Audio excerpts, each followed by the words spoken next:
Good afternoon, everyone. Welcome to our council meeting for the 8th of May 2024. And could we first start our meeting with our usual karakia, please?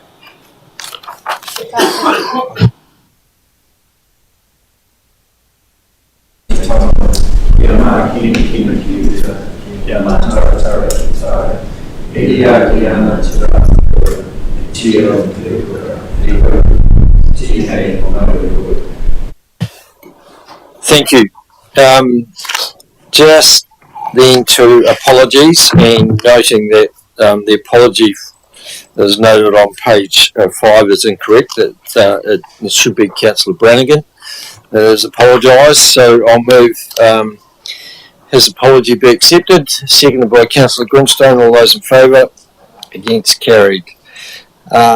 We don't have any late items. Are there any items of any councillors wish to declare a declaration of interest on any item?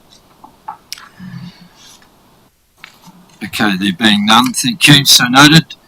We do have some members of the public who wish to speak to us today, and could I first welcome the Foxton Historical Society. Jim and Sarah, you're joining him. Tekena, he's not with you? Tekena, he's not with you? Right, having been here last week, I'm sure you understand how it works now. Yep, thank you. We've got 5 minutes today. Thank you for the opportunity to present today.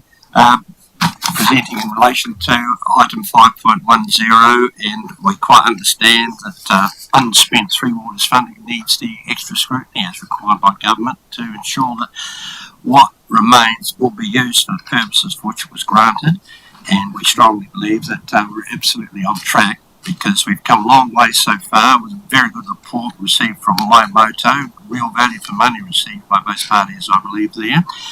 And there's really 5 stages to it. The Horowhenua stuff, which is a structural and geotech assessment. The next one's a concept plan in more detail for the internal fit out. Then after that, consenting process, specs for contracting, and then basically contractor selection. So we have a very good scientifically sound structural report, and the remaining money will be used to think exactly for that purpose, for strengthening solutions and privacy proposals I did, and in remaining funds to be available to enable upgrades. So the next steps have been scoped, well scoped. Action is good to go as soon as the green light is given. So we believe that we have here the next steps, a continuation of the project in terms of the funding for which it was granted by better off funding. And we need to keep up the momentum, and to use an old expression I believe came from the Maori Italian, which we've come too far not to keep going. So that really is it from us. Have you got a report or something that you could give to the meeting secretary that might accompany your presentation there? Or if you they're just off the cuff from us? Oh, right. Yes, no, certainly I can submit that in terms of an email or something. Okay. The key points. Yep, sure. Just so we've got a record of what you're asking differently. Yep, no problem. Any questions of Jim, Sarah? Thank you. Okay, thank you, Mr. Bernie. Thank you, Councillor. Our next public participant is Mr. Brett Russell.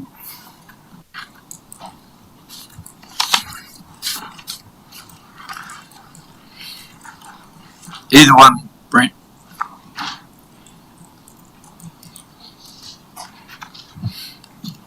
Your Worship, Deputy Mayor, Councillor David Allen, elected representatives, Chief Executive, Council staff, it's a pleasure to be here today, and it's in relation to agenda item 7.1, Three Waters Better Off Funding.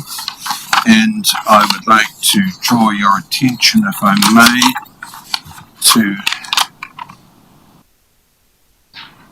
page 40, 3.4 at the bottom there. And it's great to see that Council is providing a one-off grant to a number of halls for the purposes of enhancing water, wastewater and emergency preparedness, because it was the words emergency preparedness that caught my eye. And on that subject, I'm quite keen to talk briefly today. So, in terms of the Council's website on civil defence emergency management, it notes this is arguably the most important service a council can provide to its community. It's also the one service we hope we never need. So I'm conscious that our community has a team of deeply skilled people that are available to call on if required. And but where are the civil defence welfare posts in the Horowhenua District? Because on the website, Council's website, it says there are a number of suitable locations that have been identified for civil defence centres throughout the Horowhenua District. A decision on which locations are suitable will be made by the local controller depending on the scale and nature of the emergency. This will be communicated to the affected community as a priority. And I think it's truly imperative for people in our community to know precisely where the civil defence welfare posts are well in advance of any emergency.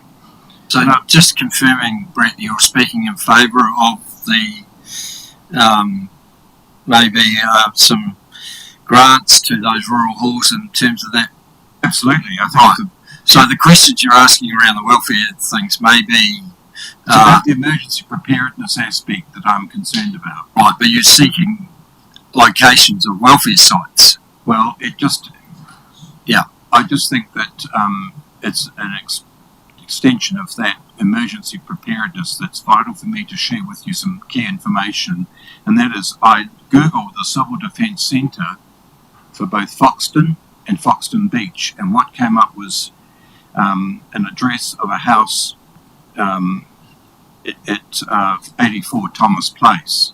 Now, that's not really a civil defence emergency centre. The one I would have expected to show is the Foxton Community School. And so if I also looked up the Civil Defence Centre for Foxton, it also refers to that property in Foxton Beach. So that's wrong and needs to be corrected. Can I just get the Chief Executive to respond to that query? Sure. Thank you, Your Worship. Don't hesitate in kind of sending these sorts of queries through at any time. But just around civil defence posts, off the back of the learnings from Christchurch, the Christchurch earthquake, civil defence emergency management changed the way it articulated and responded to the notion of civil defence centres. And so what emergency management have done is moved away from the notion of having pre-prepared civil defence centres that are known as the civil defence centres or posts, and far more emphasis now on this personal resilience piece about actually being prepared to be at home, because in an emergency we just simply don't know where the effect of that emergency will be, and so at any point in time kind of any place needs to be your civil defence centre. And so that is part of the driver behind why you don't see, like we might have seen many years ago, that knowledge that that place is the civil defence centre or that place is the welfare centre. Obviously, most recently, there have been the 2 reviews around Cyclone Gabrielle, and the learnings from those reviews have again emphasised the need to ensure that there is agility around whether it be marae or civil or community halls or schools being ready to be civil defence centres, but certainly that the investment should more be in the transportable kit to go here, there, everywhere, rather than the idea that a place would be the civil defence centre. It's kind of what's the place or the space at the right time in the right context. So that will be a little bit why we're not specific or clear about where is the civil defence centre, because it could be anywhere. the resilience plans associated with those communities, which is where there is certainly some work to do. That's where, a whole lot of emphasis goes on the logistics component of what is it a place or a space would need, everything from lifelines to food to sleeping, and that's where the emphasis is kind of going on inside the organisation at the moment. But happy to get the team to connect with you directly and hear a little bit more about your concerns. Thank you so much. I'm just thinking that in terms of an actual emergency, when people are panicking and there's no internet connectivity, and we just put in civil defence and the house comes up, it's strange. But thank you, I appreciate the opportunity and look forward to further liaison. Thank you so much. So I do have a question from Councillor Jenny. Yeah, Brett, I was wondering, I was trying to read between the lines of where you were going with this, and I was wondering whether the angle, and so I was going to ask you a direct question, is the angle that you might have been putting on the table potentially around the Foxton War Memorial Hall acting as a civil defence centre? Is that where we were leading to? That's an excellent idea, Sam, and I would certainly agree that it does provide an excellent facility for civil defence purposes. Thank you so much for reminding me. Okay. Could I? But is it an issue if it's an earthquake risk? Could I add the number of buildings in Wellington which earthquake risk have outlasted the number of earthquakes despite apparently needing seismic strengthening. Thank you. Thank you, Brett. Our last public participant is Mr. Lyle Brenton. Welcome, Lyle.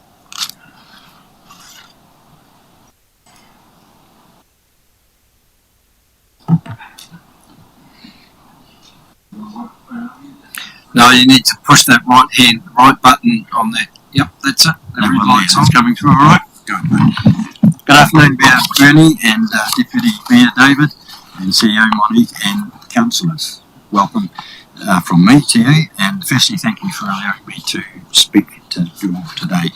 I will be reading from notes because I only have 5 minutes and that keeps me under check, which is good. So I'm Lyle, you've met me before in presentations last year, President of the Foxton Beach Community Centre and Health Shuttle, and I'm here today in support of our application to withdraw funds from the Foxton Beach Endowment Fund. When I was here last year, we had a team of 28 volunteers. We now have 40 volunteers working for our centre, and a team dedicated to giving of their time, wisdom, knowledge for the well-being and good health of our people in Foxton Beach, Foxton, Himatami Beach, Shannon and Waitariri Beach. We're quite an involved group there. These volunteers go out of their way to provide the service, but never a grizzle, I might add. I'm very proud of them all. I've told you this before, but I just wanted to remind you of that today. Your community wellbeing strategy states at HDC Community Health and Wellbeing is at our heart of what we do. Unfortunately, in the northern part of Horowhenua, there are not many services that help our residents accomplish this for you. I mean transport of buses, trains, taxis, etc., such as which you have here in Levin for your residents here. Over 50% of our residents are over the age of 65. In Levin, it is only 25%, so we have a lot more ageing residents in our territory. I'm not being critical, I'm just saying as it actually is. I've given you a good rundown of our centre and our application, and I'm sure most of you are aware of the essential services that we actually provide for our areas there. Funding is critical for most community groups, and we wish to acknowledge the financial help we've been given from both the Endowment Fund and also Horowhenua District Council itself through community grants. The Endowment Fund assisted us with a vehicle cost in 2020 of $23,000. This was 4 years ago, and that particular vehicle is now up to 260,000 kilometres in that time. So we've got quite a few, and that's just one of the shuttles. In 2022, we got $87,000 to assist with the build of a new garage to house as 3 shuttles. We also put around 18,000 ourselves from our own reserves to build this facility. This is now completed and in full use. We're currently using all 3 shuttles 2 to 3 days per week, and some of you actually came to our garage opening when we launched that last year. This time last year we applied for assistance with a wheelchair access van. The Foxton Community Board had previously agreed to us getting 100% of our application, and this was subsequently reduced to 50% when presented at your council meeting. In this current application now, summation in 9.3 of your papers and file number 5.14, it states that there is a risk that we may become reliant on the fund and an expectation may be created. Then in 5.15, it states that the council direct officers to work with us in identifying alternative sources of funding. If I could speak to these 2 points in there, I've been involved in grant funding for the past 25 years, almost 100% successfully, and I am aware of all alternative funders. I even chaired the Community Grants Approval Team for Palmerston North City Council for over 5 years. As to becoming dependent on the endowment fund for applying 3 times over 4 years, I would just like to say that I apply along with other community groups for funding from the Horowhenua District Council community grants every year. I have never been told to not do this as we might become dependent on your funds. I'm sure a lot of other applicants also apply each year for these funds. To finish this part, do you know how many community groups have applied for Foxton Beach endowment funding over the last few years? I think I'm probably one of the main ones, and if not many, why not? I will not back down or stop applying for funding to keep our essential service operating. I'm sure all the residents of Foxton Beach and surrounds are happier that we have been able to source funds for our service locally and been able to use that, and they can be proud of that. Alright, if I apply from other funders, of which I can, and I know that I would get funding from them, all I'm doing is stopping other people in those areas from getting a share of those grants. We have the money here, and it's these other groups or areas don't have the luxury of having a $5 million fund that they can have access to. So all I'm doing by applying from that is stopping them from getting from their funding sources. So, and if we were ever to close down through lack of funding, who would provide this? Who would provide the service that we do?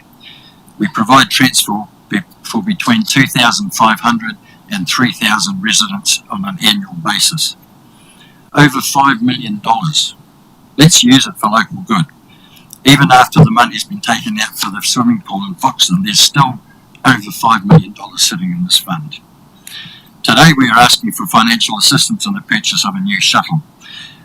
My application contains full details of this, and you have had notes of that, so I don't need to repeat those there for you.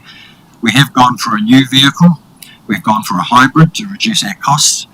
We've gone for a new vehicle because if we buy a second-hand vehicle, as we have done in the past, it's already got 12 to 18 months worth of mileage on it for us, so a new car can give us extended life and keep it good. And being a hybrid, we can save money travelling around, it's not a plug-in one, we can save money travelling around Levin and Palmerston North, hospitals in Wellington, etc., saving costs on our fuel costs, which are over $30,000 per annum. Please now use it as a benefit to Horowhenua people. Currently there's about 5.2 million there, and we follow the 3 criteria that are set down for the fund. The fund is still over 5 million threshold after our application. We are only asking for 50% help, and we as an entity are already accepted by the fund as a public amenity. There has been expressed a view that no disbursement should be taken from the fund until such time as the review is completed.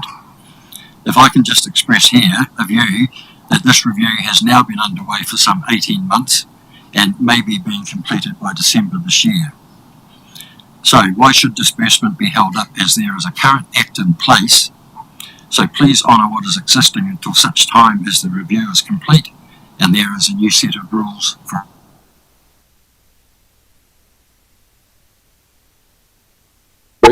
discussion points only. I thank you for your time today. Thank you, Laura. Quick question.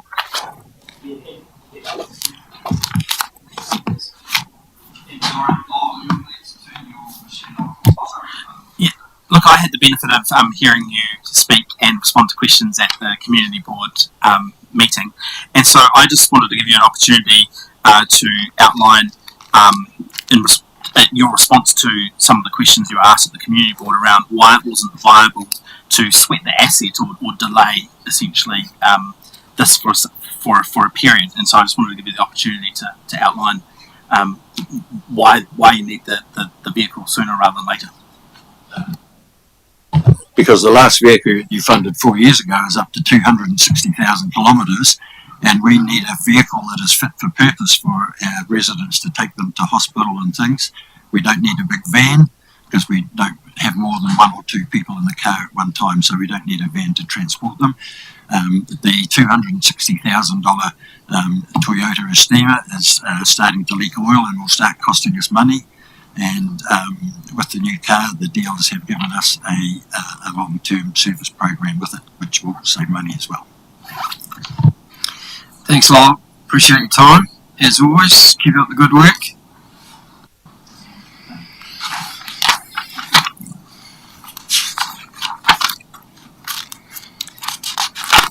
Councillors, we now move to our agenda proper, and we will start with the meeting minutes of Council 20th of March 2024 be accepted as a true and correct record. Could I have a mover and seconder?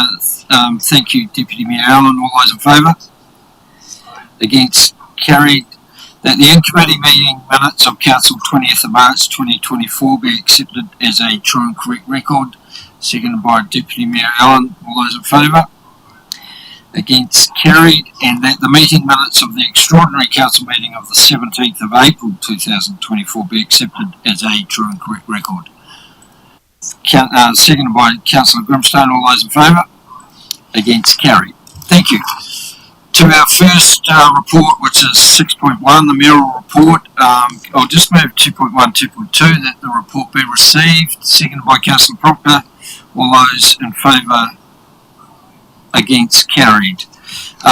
Noting, before we get to the recommendations regarding attendance at the local government conference, are there any questions or clarifications sought on the report or any of the added notes in regard to minutes from, or the LGNZ full monthly report, the Horizons Regional Transport Committee, the Horizons Region Climate Action Joint Committee?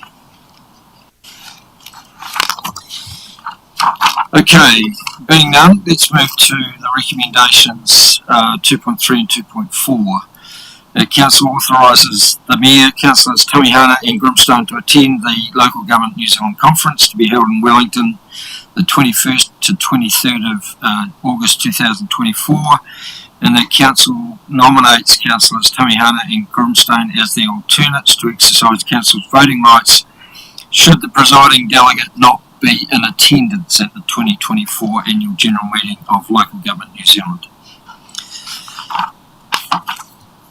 I'll move. Oh no, I can't move. Moved by Deputy Mayor Allen, seconded by Councillor Olsen. Thank you. Are there any discussion? Councillor, I just wondered if you could outline the process around the remits and the timing of that for Council's decision, so that whether it's you or delegates making our decision, it's ours. Certainly. So councillors that have been here previously will be aware that LGNZ now is calling for remits to be considered for the AGM of local government. We have inputted into that process, which has been endorsed by Zone 3, that now goes to Local Government New Zealand to again accept whether they believe that that remit should be considered.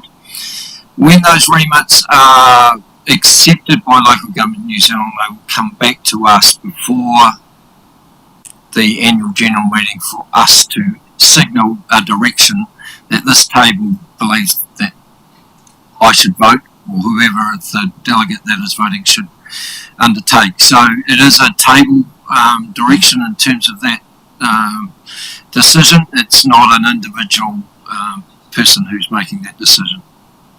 Is that quite clear? Cool. So, yeah, it's not, well, which has happened in the past, where a voter has ignored the sense of the table, but not lately. Doesn't happen. Alright, so any further discussion? I'll put those motions. All those in favour? Against? Carry. Thank you. Alright, moving to members' report back on LGNZ Zone 3 meeting. Moving 2.1, 2.2. Councillor Tamiana, would you like to move this? Thank you. Seconded by, I'm happy to second that. Any add or any comments to add to it? All good. Thank you for your very comprehensive and complete recollection of what happened at that meeting. It was good to. Sorry, Deputy Mayor Allen, did you have a question? Comment. Certainly. Just referring to page 36, 3.10, I just want to express my joy at the support on the issue of Māori wards, where it was unanimous bar one council that apparently needed more information. The remit was basically saying, let's treat Māori wards like all other wards. Why have a separate rule when it comes to Māori and Māori wards? And I'm so pleased to see that our region, with one exception, is united in its opposition to singling out Māori when it comes to wards. Thank you. So the motion is now tabled. All those in favour? Against? Carried. Thank you. Moving to 7.1, Three Waters Better Off Funding on page 39. The purpose of this report is to discuss and review current Better Off funding projects and identify opportunities for redirection of unspent funds. Welcome back, Kath. Thank you. Kia ora koutou. Good afternoon, Your Worship and councillors. As Mayor Burney has alluded to, the report that I'm presenting to you is a report on the Three Waters Better Off funding, and the purpose of the report is to discuss and review current Better Off funding projects and identify opportunities for redirection of unspent funds. I will take the report as read and will speak to a few key points for consideration. This report has come as a result of the direction of the Minister for our council to review any unspent remaining Better Off funding and consider allocating funds to water infrastructure and cost to our organisation and participating in the local water done well policy and any potential future transition costs as they arise. And to date, there has been no commitment to additional third-party funding to support councils participating in this process. Our council has opted to join both the Wellington Regional and Manawatu Whanganui local water done well studies to explore both regional options to ensure that any future water decisions are of the greatest benefit to our community. And this comes at a cost that is currently unbudgeted for. The work that has already been done to contribute to previous legislation will support any future work and will assist in keeping transition costs at a reasonable level as reflected in the officer recommendation. Of the 11 projects, 4 projects have funds that are fully exhausted or allocated, and I would like to specifically mention the Events and Destination Management Strategy. All funds have been fully allocated, including $50,000 for the Contestable Events Fund, which will be considered in another report today. However, for the purpose of this report, the remaining $50,000 is technically unspent and has to have been included in this report for consideration for reallocation. A decision on this report will have an impact on the upcoming report. Of the 7 remaining projects, 5 are in progress, and whilst on paper there are funds available to reallocate, there has been a significant amount of engagement done in those communities, and the expectation for delivery of these projects is very high, as well as a number of permitted funding activities being completed already. Some of these projects will remain unfinished based on not having budgets allocated to them, and the remaining 2 projects have not yet commenced. I have presented 3 options for your consideration. Option 1 proposes to retain all original funding allocations in the Better Off funding agreement to carry out the permitted funding activities for each project. Whilst this option has the advantages of all projects being completed in full, it will leave zero funds for participating in the local water done well. Option 2 proposes to reallocate $265,000 of funds from the Rural Halls Drinking and Wastewater Initiative toward increased investment in water infrastructure or to help establish new water services delivery organisations as deemed appropriate by the Chief Executive. The remaining $135,000 will continue to go toward Rural Halls as a one-off grant of $15,000 for each of the 9 halls, for the purpose of supporting rural halls with emphasis on enhancing water and wastewater resilience and emergency preparedness, empowering them to strengthen their facilities and infrastructure to better withstand and respond to emergencies. Where council is in a challenging fiscal environment, Option 2 will allow the community to receive projects delivered with external funding with no financial impact on the ratepayer, as well as council will have $265,000 to respond and contribute to local water done well. It is acknowledged that Option 1 and Option 2 creates a tension for council in deciding to retain social capital versus investment in water services infrastructure.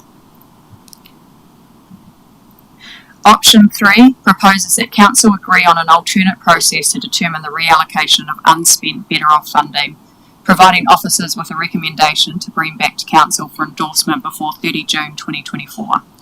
This option poses significant reputational and strategic risks for our council for the future delivery of services and projects in those communities. However, in contrast, while council is in a challenging fiscal environment, there is an opportunity to invest in water infrastructure and transition costs with no financial impact on the ratepayer. The officer recommendation is for council to adopt Option 2. This will allow council to complete all projects and realise long-term community aspirations and mitigate the risk of community unrest. And whilst council is in this challenging environment, the community will receive projects delivered with external funding with no financial impact on the ratepayer for those specific projects. It will also ensure council is resourced to adhere to legislation and participate in future transition activities as part of the local water done well policy.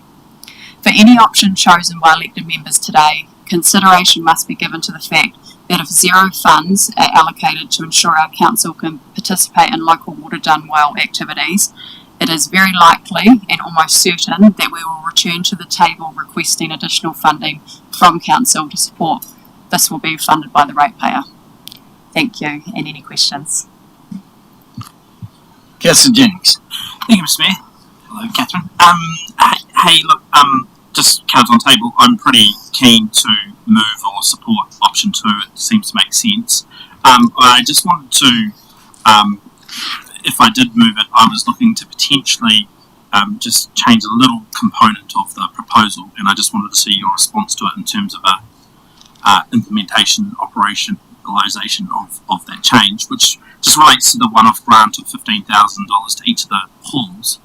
If we wanted to switch that part to be more of a contestable process, so we've already got a Rural Halls Fund that is a contestable process where people have to make applications, so if we took the view that we'd just put that $135,000 into that existing pot of money, and then the various halls would need to put through an application with their particular capital requirement. And so that wouldn't mean that any one hall would be limited to $15,000. It could be that one hall might need a $20,000 roof replacement because that's what feeds their water supply, versus another that might have another requirement. So it'd be more of a needs-based sort of response. Do you foresee, if I move that type of adjustment to this, do you foresee any challenges or any issues with that from a practical implementation perspective? Through you, Your Worship. So in the greater scheme of things, most things can be done.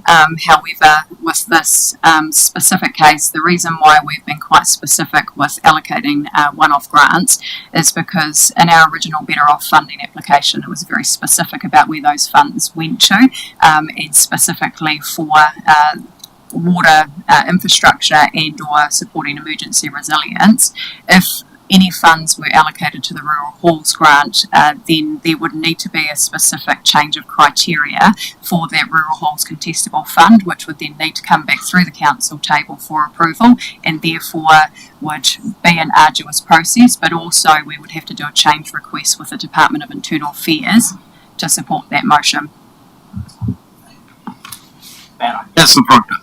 I've got a rather simple question. Thanks for the report. You talk about building resilience in the rural community by investing in the community halls. Why weren't marae thought of alongside those halls as well? I mean, the CEO just mentioned earlier that marae played a much greater role in all of New Zealand's disasters over the last 20 years than community halls. And shouldn't they be brought up to spec as well? Through you, Your Worship. So in tranche one, so originally when the DIA came out with water services, marae were participated in a one-off scheme, which was the marae wastewater and water upgrade, of which our marae were granted a specific amount of money to upgrade those services, and that project was completed. Daniel Haig was probably able to speak to more of this in detail if you require any further detail, but those marae have actually gone through an upgrade program as part of the DIA, and that was funded outside of council as well.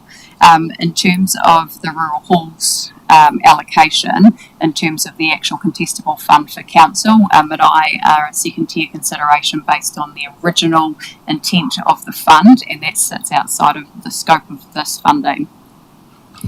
And just to confirm, Councillor Proctor, that was done in 2022, and the amount that we invested in that was around $500,000. Oh, well, taxpayer money, should we say, not the government. Any further questions for Catherine? Councillor Grimston.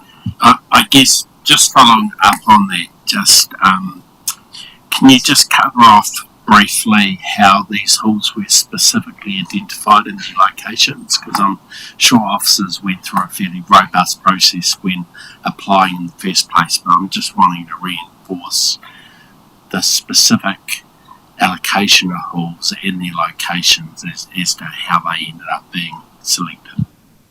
So the allocation of the rural halls was based on our Rural Hall contestable grant, which is from, in my notes, I think it was 1988, was when the fund was introduced, and that was specifically for those rural halls and those communities being a place of residence. So I think there's, so when councils went through the Better Off funding Dragon's Den, it was identified that the rural halls grant and funding allocation was quite small, and there was a need for water infrastructure investment to ensure that those communities are prepared, but also some are running off some very relic systems, and through a number of consultations that had come through, that more funding was required in those communities, and therefore obviously council put forward for Better Off funding that initial $400,000 to remedy that, but also as a result of the marae funding to make sure that there was some equity across the provision for water services across those rural communities.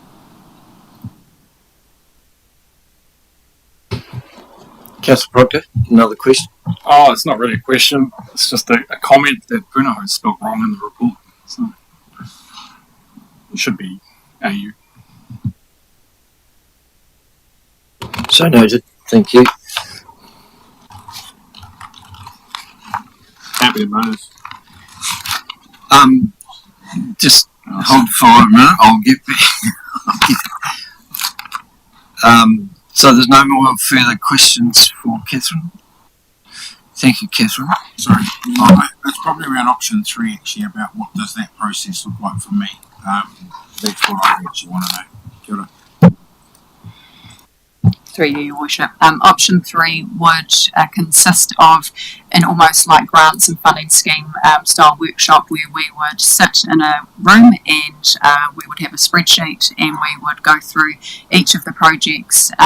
Officers would have an opportunity to present the advantages and disadvantages of any options that would be considered to remove any funding. You would then also be realised of the risks of changing any of those projects that are already in tow at the moment, and then we would come back to the table for a recommendation for council to consider, of which officers would then from that write to the minister outlining exactly what that would look like, and then also there would be a stop works notice for council officers, and it would be expected, as I've written in the report, that elected members would have to stand by any decisions that they would make at the table, and particularly going back to those communities and reporting on why those funds would have been reallocated to different areas. And just confirming we'd need to do that before June, the end of June, so that DIA could sign off any future proposals. Correct. And I suppose I just wanted to be clear for the public too that so this is an interest-free loan from the government that we will still have to pay back over time. No, incorrect. No. This is grant money from from the old Free Waters the bribe. Well, it was part 2 of part 3 bribes. Councillor Grimson. I think that's a really important point to note is, when we're in a situation where we're going through long-term plan looking at 17% as a potential option for a rate rise, that the impact of this decision around investing this money into these community projects isn't going to influence what that rate rise may look like. Maybe leave those commentary to the decision. Thank you, Catherine. Appreciate that. Even though it's probably not part of your responsibilities nowadays. Okay, can I just first move the receipt of the report, 3.1 and 3.2, seconded by Deputy Mayor Allen. All those in favour? Against? Carried. So now ready for someone to move. Councillor Boyle? Happy to move 3.4. 3.4, seconded by Councillor Proctor. Thank you. Any further discussion or debate?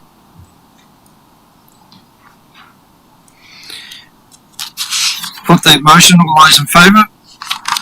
Against? Carried. Thank you very much. I think the endorsement of those projects is fantastic to see, and the fact, as Councillor Grimstone mentioned, that no ratepayer money but taxpayers' money is involved in this means that we can get on and do those things in the present climate, which is, I'm sure, our community will appreciate. Now moving to 7.2, which is the major contestable funds, and while Lisa is coming to the table, can I move the recommendation 3.1 and 3.2 that the report be received, seconded by Councillor Boyle. All those in favour? Against? Carried. Thank you. Welcome, Lisa. Thank you, Me Penny. Mauri ora ki te whare, mauri ora kia tātou, mauri ora ki te kaupapa, ko te Major Contestable Events Fund. Kei te mihi, kei te mihi, kei te mihi. Kia ora everyone, I'm Lisa Campbell. I'm the Strategic Communications Manager, but I'm also responsible for destination management. I've got the privilege of presenting the report for the establishment of the Major Contestable Events Fund. I'll take the report as read, and I'll just get into a little bit of detail, but I've been told to keep it light.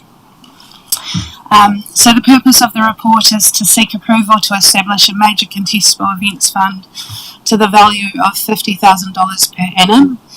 The report directly aligns with one of Council's top 10 priorities to reset our engagement and partnership approach and to work more with and for our community.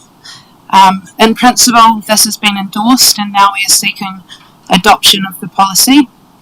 Just to provide context, between 2016 and 2019, Horowhenua outstripped the rest of New Zealand in terms of visitor expenditure organically. This led to the development of a destination management plan, and that plan suggested that if we were to invest in destination management, we could grow the visitor sector to $200 million by 2030. Annually, I think it's about a 10% increase. It also suggested that destination management be viewed as a critical element of the district's future prosperity, and that the expansion of an events marketing program was identified as an important mechanism for attracting visitors to the district. The Major Contestable Events Fund is aimed to support major events and events which have the potential to transition into major events over years. Just to provide a little bit of context, currently we've had 141,000 visitors to our website since we launched in 2022, from 78,000 different visitors. We are tracking at $140 million visitor revenue and that was November 2023, and November to November comparison is around a 12.9% increase year on year. Can I ask for any questions? Any questions for Councillor Jennings? Thanks, Liz. Just one question, and apologies if this demonstrates poor reading comprehension, but can you just clarify the decision maker in terms of once an application is received and then deciding who and how much to allocate? Is that just going to be through our normal community funding structure? Yep. Committee structure. Yep, absolutely. So we, after consultation with Councillor Tukapua, Mayor Burney, the events industry, and other economic development agencies, we landed on an expression of interest. So for major event organisers to give us an expression of interest just to test the waters, that would initially go to council officers, and then the application would be reviewed as per our normal grants and funding process. Lisa, what would be the expectation if we didn't receive any applications for this fund? I mean, what happens to the money then? Because it is better off funding, isn't it? So we've anticipated $50,000 of better off funding for this year. We've forecasted for $50,000 per annum in the long-term plan. If the money doesn't get spent, there is an option of reallocating those funds of better off funding funds to next year to offset ratepayer money. Thank you. Deputy Mayor Allen.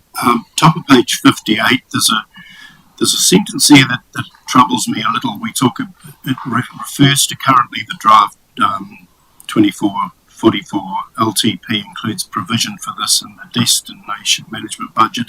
And then it goes on to say, Lisa, it will be important to ensure there is integration between the decision on this report and the decision on the LTP when we adopt it two weeks from now and we do the deliberations. And I guess where I need some clarification is we may well endorse this idea today, but 2 weeks from now, my view is everything's on the table, as a result of the whole consultation process and so on. And it may well be that we have to reconsider this along with everything else when it comes to deliberations. So that sentence saying it's important to ensure there's integration does seem to suggest if we endorse it now, we then are committed to it. And I just want reassurance around the process there. Through you, Your Worship. Certainly that's not the intention, Councillor Allen. I think what this sentence is speaking to is what Ms Campbell just referenced, which is that hypothetically, if the 50k for this financial year is not spent within this financial year, then we could reallocate that 50k into year one of the LTP, which arguably would then allow us to reduce the budget in year one of the LTP by 50k. But what will be important is if we want to use that as an option, how we communicate that to the Department of Internal Affairs about the funding being committed is important, because otherwise there'll be an expectation we redirect it. So it's certainly not the intention that a decision today catches you into a decision in 2 weeks' time.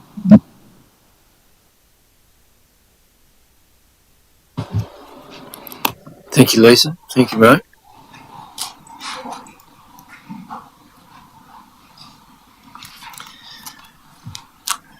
So, recommendation 3.3, that Council approves the establishment of a major contestable events fund of $50,000 per annum using the Better Off funding to fund the first year 2023/24.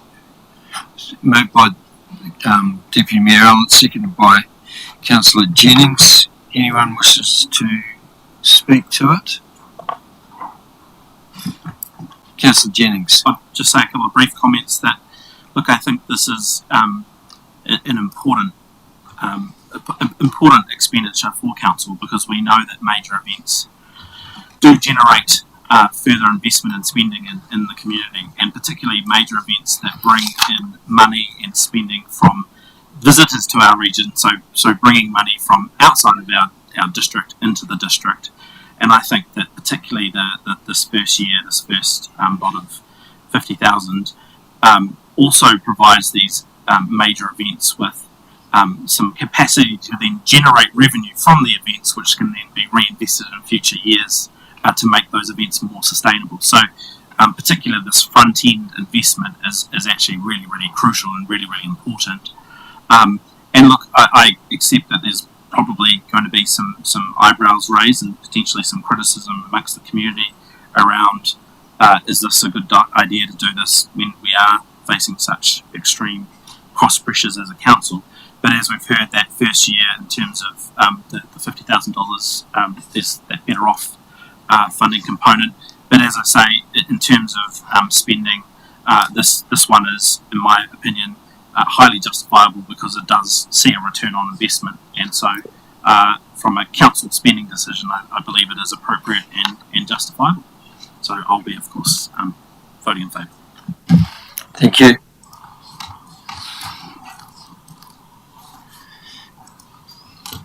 Any further discussion? Councillor Tamihana. Yeah, I could probably support this as well, but I suppose I get a little bit concerned when they're contestable funds, and we have a really good track record of what the major events are that we currently host in our district. And so I suppose being contestable, it does, her crew's loudest and fastest gets the dollars. I don't know if that's respectively fair. The other thing I just wanted to signal from me personally is that some of these events have been around a very long time. And surely there comes a point where they become a little bit more self-sustainable in how they actually facilitate themselves. Because I'm thinking it's not always about the cash that council can generate and support these events around, but I'm sure there's a whole lot of other things council support these events in, whether that be permits, consenting, stall holders, traffic compliance, all these other matters that I'm sure aren't being factored into contributions that the organisation give to those events over and above what's being requested here today. So that's all I just wanted to have on record. Look, those of us who've been around the table will understand that often we get approaches from different groups and organisations to fund their sort of, if you like, their event without any sort of real sort of sense of what that entails and what it means. We're taking a punt on a lot of things in terms of what we do there. This to me actually strengthens our ability to be able to support these things, because they're having to fill out criteria and adhere to a policy that we are now creating today. The other thing that gives me a lot of confidence is that the Community Funding and Recognition Committee are the ultimate decision makers in some cases in terms of being able to find whether that is a worthwhile project that should be supported or not. So I'm comfortable in terms of, I think this is actually adding to our governance sort of abilities, if you like, in terms of being able to support the community in different ways. Councillor Proctor. Thanks. I was sitting on the fence with this item, but after hearing everyone's comments, I think this is a worthwhile initiative to invest in, despite the issues that we have. Might as well have some fun in all the dark and gloomy times that we have. But I think this is an important investment. Supporting events in our community is a good contributor to social well-being and of our community. So I think it's a great idea. Thank you. In that case, I'll put the recommendation 3.3. All those in favour? Against? Carried. And Councillor Tukapura and I look forward to the application to put 660 on the domain, don't we? Yeah, Bernie, can I just acknowledge the work of Lisa and her team on that paper and the framework? Because look, I think it's been a bit of a process around the whole destination management and the events strategy, and so it's really cool to see it land and get over the line. So congratulations to you and your team. And I think the numbers that Lisa's given us in terms of hits and visitor information in terms of spend is, I don't think it's one of those sort of things we don't see concretely, but it does have a huge impact in terms of our community and the economy. Okay, so we're now moving to 7.3, which is the selection of best practical option for management of the leachate groundwater plume at the old Levin dump. And while Daniel and David are coming to the tables, can I just move 3.1, 3.2, the report be received? Seconded by Deputy Mayor Allen. All those in favour? Against? Carried. Welcome team, and I know that we've also got Lindsay online to answer any technical questions. Have we? Yes, there. Welcome, Lindsay. Daniel, Hi. Thank you, Mayor Bernie. I won't repeat the title, effectively known as the BPO. Yes, we have Lindsay, joined by Lindsay online to answer your questions. Also, our solid waste manager, David McMillan, who you all know. Really thought it's important to remind elected members of the number of briefings that we have had to date around the BPO, that this is the start of the journey today, seeking mandate around a direction to move forward with a consent. We've also carried out early engagement with the NLG and with the PMG. This has included representatives from adjoining landowners, Lake Horowhenua Trust, Mopoko and Ngāti Raukawa, not collectively, but certainly as representatives of those groups and parts, and noting that we still need to move forward post today with clear direction from elected members on how we should engage with both the NLG and also our iwi partners if we were to choose the BPO on the table and move forward with a consenting process. Just really speaking a little bit more based on some of the conversation earlier today, that engagement has included a number of presentations, the investment of officer and expert time, both in the development of the BPO options, but also in terms of the selection process and how we got to the option on the table today.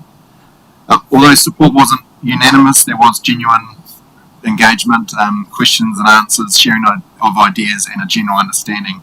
It's important to note that from today, further engagement will be carried out with NLG and PMG. We're seeking council commitment to pursue consent for a BPO solution. Further development of the concept is required both pre and post consenting in terms of the detailed design.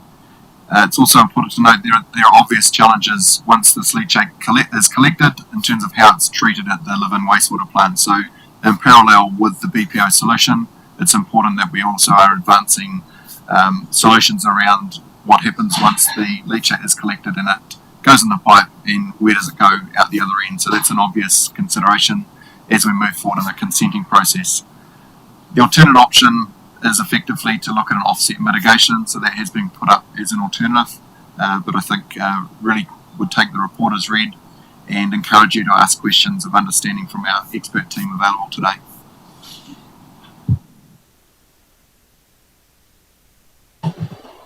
Councillor Tukupa. Question time, Mayor. Bernie. 4 questions, 2 really easy ones, I think. 5.2, I wondered, this is in the discussion part of the report, the BPO fully implemented by June 2023. That's just an error. What year should it be? And then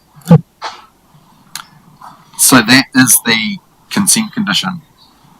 In terms of there was a directive to have the BPO solution implemented by June 2023. It's certainly well acknowledged. Horizons are in general attendance at those sessions. I suppose it needs to be read in conjunction with a number of the other conditions that effectively. One such example would be if council deemed that solution to be unaffordable, that there would be a fallback to look at a mitigation solution. So acknowledging it's taken us some time to get to this point, and I hear the message from some members of the NLG that we need to do further engagement around that process. The date for June 23, that date's passed. We're now in 2024. We acknowledge that. We're seeking commitment today from council to move forward and deliver that solution. So yeah, certainly acknowledging that it's long overdue. Okay.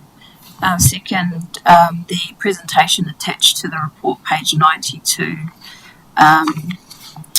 provides a breakdown of the BPO, and it's compared to, I guess, the cost in the report is $106,000 difference. I just couldn't reconcile with.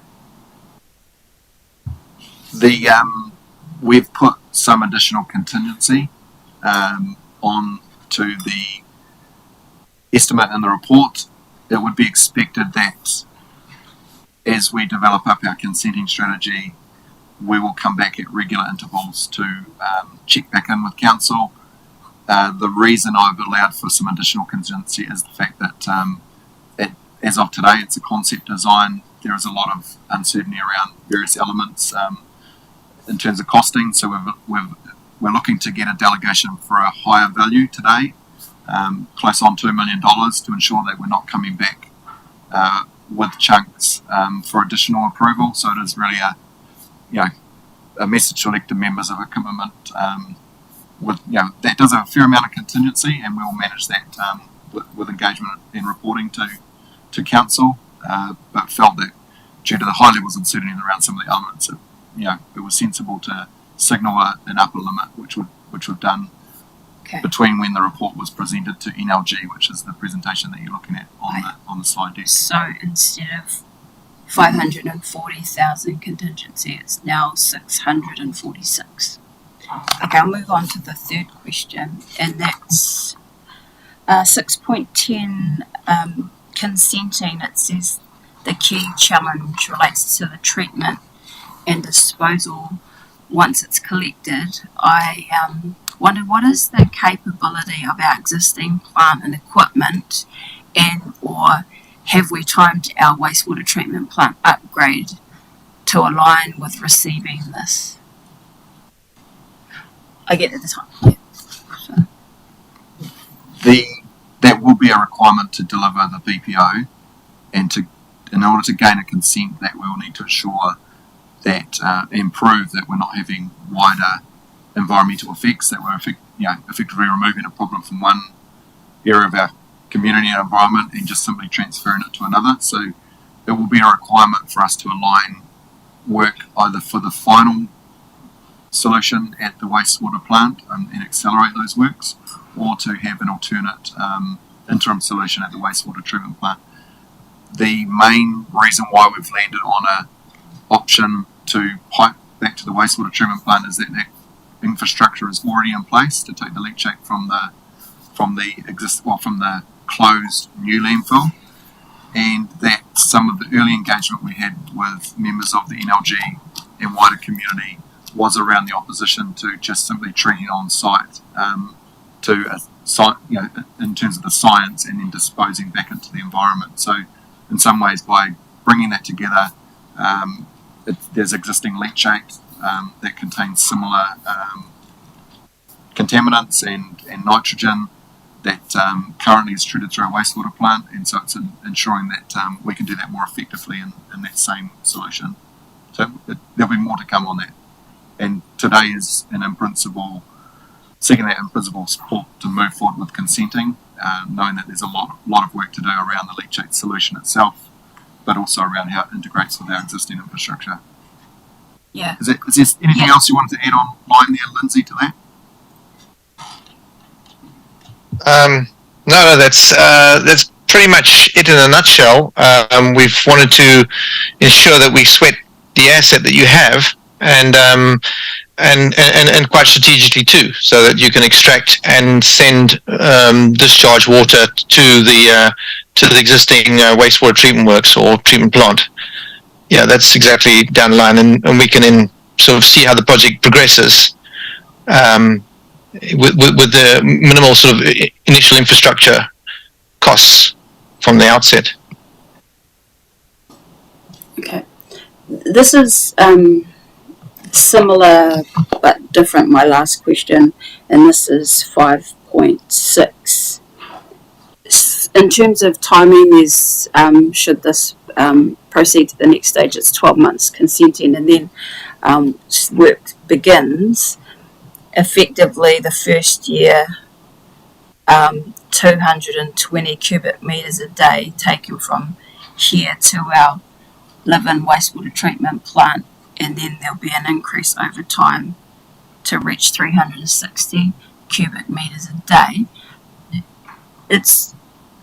We're already, because we're trying to factor in growth and what that plant will receive in the near and medium future, plus that I just want to understand or be sure, have some reassurance that the capacity is there or going to be there in time with all those factors in mind.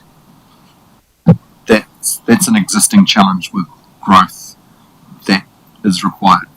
So you I suppose rest assured that thinking is underway with that, and that there's funding within Council's long-term plan or the draft long-term plan to commit to an upgrade of that treatment facility and expansion of capacity effectively of the wastewater irrigation. Also acknowledging over the last 4 years, Council's invested heavily in the almost full replacement of that infrastructure at Council's wastewater disposal site in Levin to a much more modern standard, and that's already starting to provide some headway in terms of additional capacity just to more efficient processes and modern irrigation systems. Councillor Grimstone. Yeah, Daniel, I picked up on the response you gave to Councillor Tukapua earlier around this BPO being at concept stage. So I guess what I'd like to get is a level of assurance around the BPO moving forward. Will we get to a point where we've got proof of principle before we continue to spend that amount of money? Yes, the intention, we have met with our team of experts in terms of consent planners, and the signal is after today to actually develop those offers of service, and that'll be staged sequencing of advice, and the whole project kind of comes together. But in terms of today, it was seeking that commitment before we start to spend both officer time and mobilising that team of experts. So we certainly know who we've got lined up to do the work. We're not wanting to invest any time or further energy without getting that mandate from elected members today to say move forward. Cool. Lindsay, I do have a series of questions, and from an elected member perspective, there has been some useful correspondence to queries raised through the PMG by the council, but for the benefit of the wider community that may have an interest in this, I'd like to just ask you the questions and for you to get the responses on record. So, in mixing leachate with the sewage, is this environmentally acceptable? And is the then discharge to the pot on sand dunes also environmentally acceptable?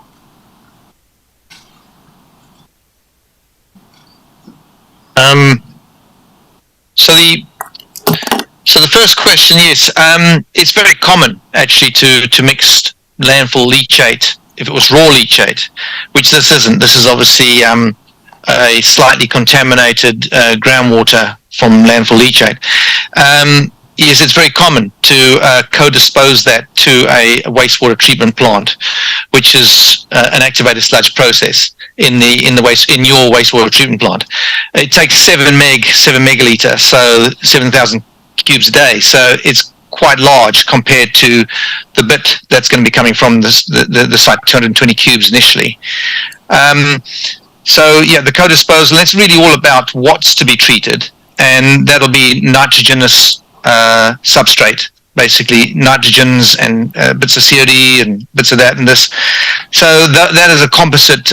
Those composite contaminants will be easily handled by a very large amount of water at the wastewater treatment works. So that, and environmentally, the change we've actually said in our report, what would the change be biologically? What would the additional biological loading be? And that is very low. And we've got that in the report as being a very, very low percentage of change to the biological loading. So, which really relates to the amount of oxygen used or the air used at the plant. So your costs of the treatment works, you probably won't even notice them at all. So that's pretty good news by co-disposal into the wastewater treatment system. The other question about the discharge to the pot. Yeah, I've got very little, well, I've got knowledge of the pot discharges, but I've had very little involvement in that. All we've really done is ensured from talking to your wastewater treatment plant, shall we say, specialists, experts, team, the technical team you have. We had the BPO meetings, and we made sure that that the changes in their system would have negligible to no change in discharge. So in other words, de facto going to the pot. So we're expecting very, very little impacts or changes going to the pot at all. If any, you probably won't even notice it. But either way, what Dan has mentioned, that the upgrades to the wastewater treatment plants are to happen, which will only help the process. So there'll probably be more. I'm not exactly sure what those changes will be, but that will surely assist. Just probably adding to that, Lindsay, in some ways, this will be part of that process moving forward to actually gain momentum on the project, is to integrate that thinking around the BPO into the pot. And you'd be interested to obviously understand more about the trials that are underway out at the pot site for a 600 cubic metre bioreactor, so proof of concept around a denitrification. So that's around significant removal of nitrogen from the environment that's currently discharged of from the pot site. And there's a commitment to our iwi partners, but also a consent commitment around the monitoring and the levels of nitrogen that are discharged from the pot site. And so there's work underway in that space. It's important that the consent obviously wouldn't be granted if there was a proof that there would be downstream effects, but those downstream effects are being highly monitored and scrutinised. So I can give an assurance that we wouldn't get a consent across the line if there was, it's simply a matter of shipping it off and forgetting about the problem, because once it goes to the plant and then it goes to the treatment site, there's a high level of monitoring and actually work underway in that space that this can form part of that wider solution. Much easier than having a standalone at the landfill site. So that's sort of the principal approach behind consolidating and treating that issue. Thank you. Look, one of the risks to the BPO that's been presented at the moment is clogging. So I'm just again keen to hear from you, Lindsay, around the steps that we might look that's going to reduce or mitigate that risk. That is absolutely a great question. That is really coming out the top notch of the file of knowledge of landfills. So biological clogging or sediment clogging, those are the two.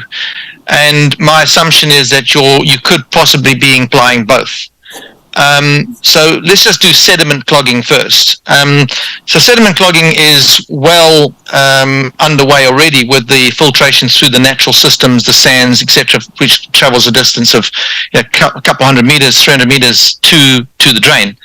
So a lot of sediment drops out. If you look at the TSS, total suspended solids values in the concentrations, very, very low, and we don't expect a lot of TSS going into the outside of the drain. But the drain is protected. It's protected with a needle-punched geotextile liner, which is over-designed. It's actually, there's a lot of redundancy in there. You'll notice the size is very large, and it's not just your typical 600 by 600 drain. It's a full meter drain. So it's got a very large surface area. So any concern about clogging is often addressed through lots of surface area. What I have done, though, with David, we have actually said that when it comes to biological clogging, which is of low expectation because of the total consumption of things like volatile fatty acids and all those kind of things have been consumed, and the landfill's actually in a stage 5 of its life. It's a very, very old landfill, which is only shown by the quality of the leachate. So the quality of the leachate is showing very clearly that it's got low biological activity in it. Notwithstanding that, the notion that I've given to David is that we should do certain sections of the drain maybe with a woven geotextile, which still allows for protection, and in other sections with a needle punched. So that'll give additional redundancy. So it will probably fall into the realm of design. Of detailed design. The other thing I've actually mentioned to him, which is on the exact same road, is that we're doing research at the University of Waikato, which is obviously not totally in Levin, but we are looking at the biological treatment of landfill leachate, which is rarely done in New Zealand at the moment. We're hoping to no requirement of any funding from yourselves. It's purely funded by the university, but having a few students and then stealing some of your leachate, or some of the groundwater, and then taking it up to the university and then treating it. And it's just all it's doing is that it allows a student to get his PhD or etc. or students. And also in that saying, we would understand the biological activity in that liquid. So it's just those forms of things are useful to know. But yes, we are offering redundancy, high redundancy for those concerns of clogging.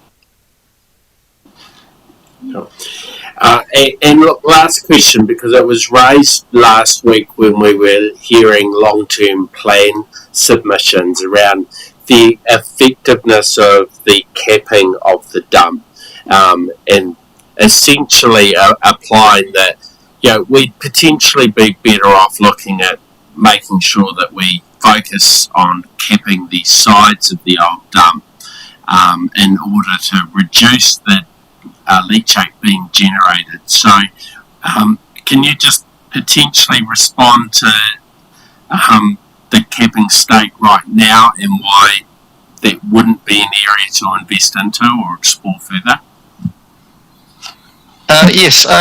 Okay, so this is when we get into the situation of capping of a landfill.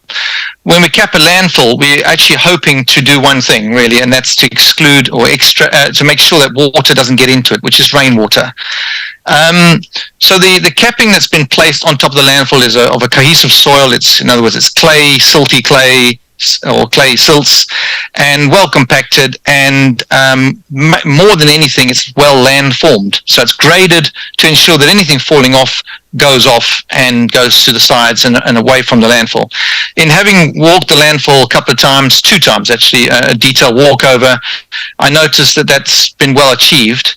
And the grades from the cap, when we say the cap, we're talking about the surface cap, is working well. And then further to that, we walked around the frontal slopes and had a good look to see if there were any areas which potentially they've been into depression and they're causing water to stand, which would then cause water to go into the landfill.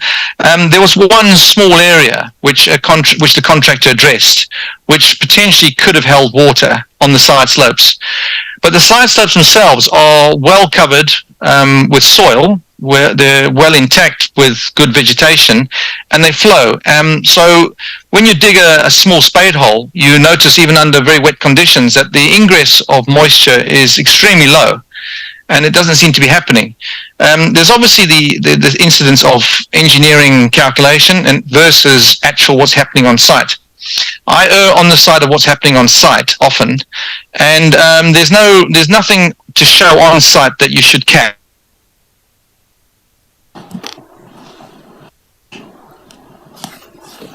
And any reason why you would want to do that and spend money on that. You would rather keep them well intact, well vegetated, well graded, and just making sure that there's no differential settlement on those side slopes. So as is, they're functioning very well. But then again, let's just take it to a very simple analogy. If you get water ingressing into something, it's got head, it's got water head, it's got pressure. Without pressure, you cannot have ingress. So that's fundamental. So if water's not standing on the side slope, then it cannot go in. All it can do is basically ingress through non-sort of pressure systems. In other words, just sort of soak or sweat into the landfill. But you're going to get basically a balance of evaporation versus rainfall, and that'll be very low ingress into your landfill. So I cannot see any reason why capping of the side slopes would have any positive effect on ingress of moisture. Thank you, Lindsay. Councillor Jennings. Thank you, Mr. Mayor. Just to acknowledge the very intelligent questions from my 2 colleagues to the right. I just wanted to pick up on during public forum this morning we had some commentary from Viv Bold, and I just wanted to frame the question this way. I think Viv, and I clarified this with her, that Viv supports the BPO, but with a view that the trench should be extended further in distance. And I was just hoping I could get some commentary on, the impact, benefit, value, necessity, cost of doing that extension. And so, just getting a response to that community perspective that yes, okay, the BPO is what it is, but like that extension of the trench. I'll let Lindsay talk a little bit more the technical detail, but possibly around the context that we're about to move forward with progression from a concept through to a consent level and then a detailed construction level design. So all of those factors will be optimised through that process, and ultimately we'll set on a solution that will come back for firstly consent, but also ultimately post-consent for procurement and construction. And so that all of that thinking will be done in advance, and we'll continue to share that information with both the NLG and with elected members, but that will be based on the advice from our technical experts as the project's developed. So, yep, don't agree in principle. Bigger may in theory sound better, but ultimately that progression of the work from here will dictate the optimal solution. Did you want to add anything further to that, Lindsay? They just that the trench is positioned that it's going to extract all the mass that we need it to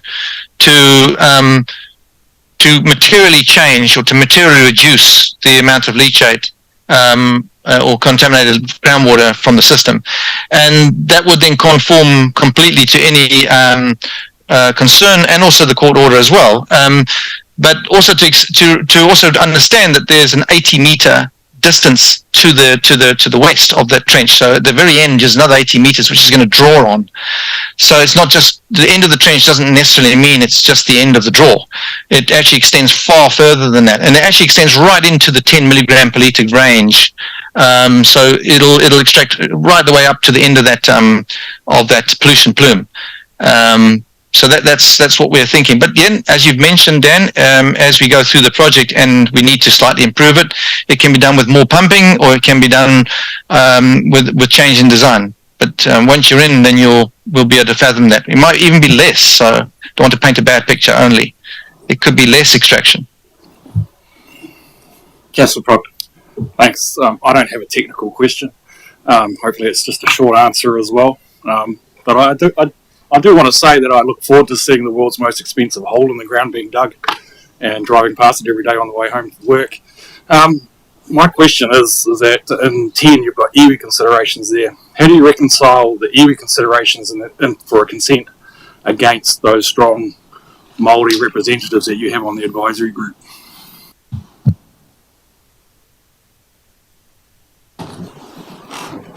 I just didn't quite pick up the last element of your question.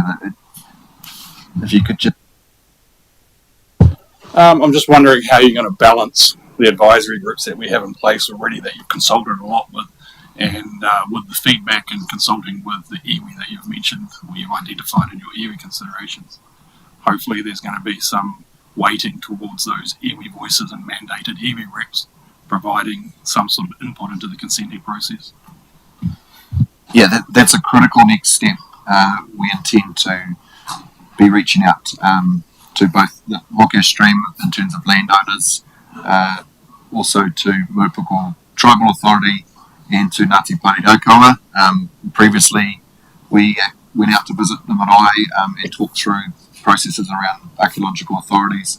We've got full intention of doing that pre-consent lodgement, but part of the reason we've held off that further in-depth engagement and getting that almost mandated support on behalf of iwi is that we're not wanting to go there without commitment from council that we're actually going to deliver it. So it's really utilising everyone's time efficiently. If we are going to have that conversation, we need to ensure that we can then back that up and deliver on a solution. So that's certainly what we've heard to date, and we look forward to with interest that conversation and those improvements being delivered on site. Yeah, so expect the consenting process will cost more than the physical works itself, but that's the nature of these types of projects.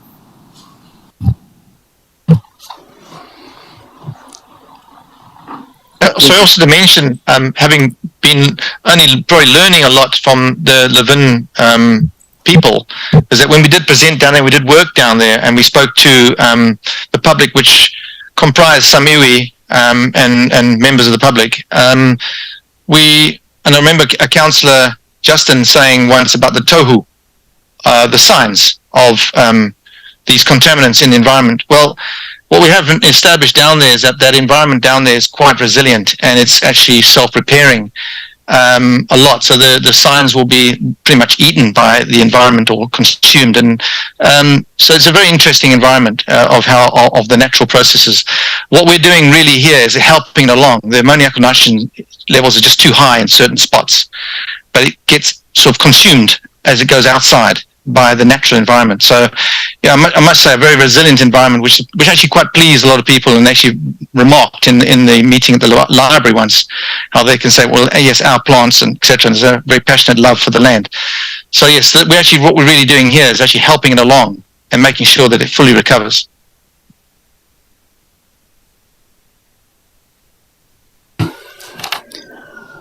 Daniel, just confirming for me around the financial considerations, you're talking resourcing and funding will come from either a new landfill provision target rate. That's the one that we've consulted on, I assume.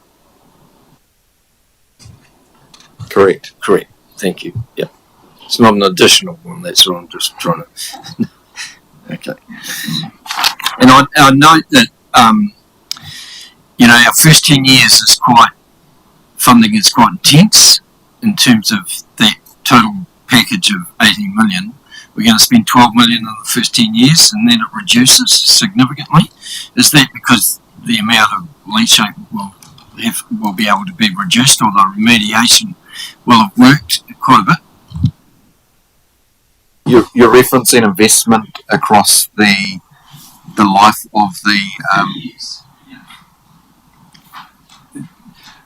obviously, there's a period, on a year by year basis, we need to go back and revisit the assumptions around that landfill provision.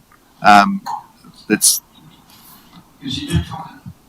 You do talk in 6.5 in terms of that 1.2 million for the first 10 years, but the total spend will be over the 30 years estimated to be 18 million. So that reduced, that 20 years means $300,000 a year, which is quite significantly less than the 1.2 million. Are we confident that that is where we'll land? I'm just thinking of the ratepayers in terms of do they can pay for the same amount over the 30 years?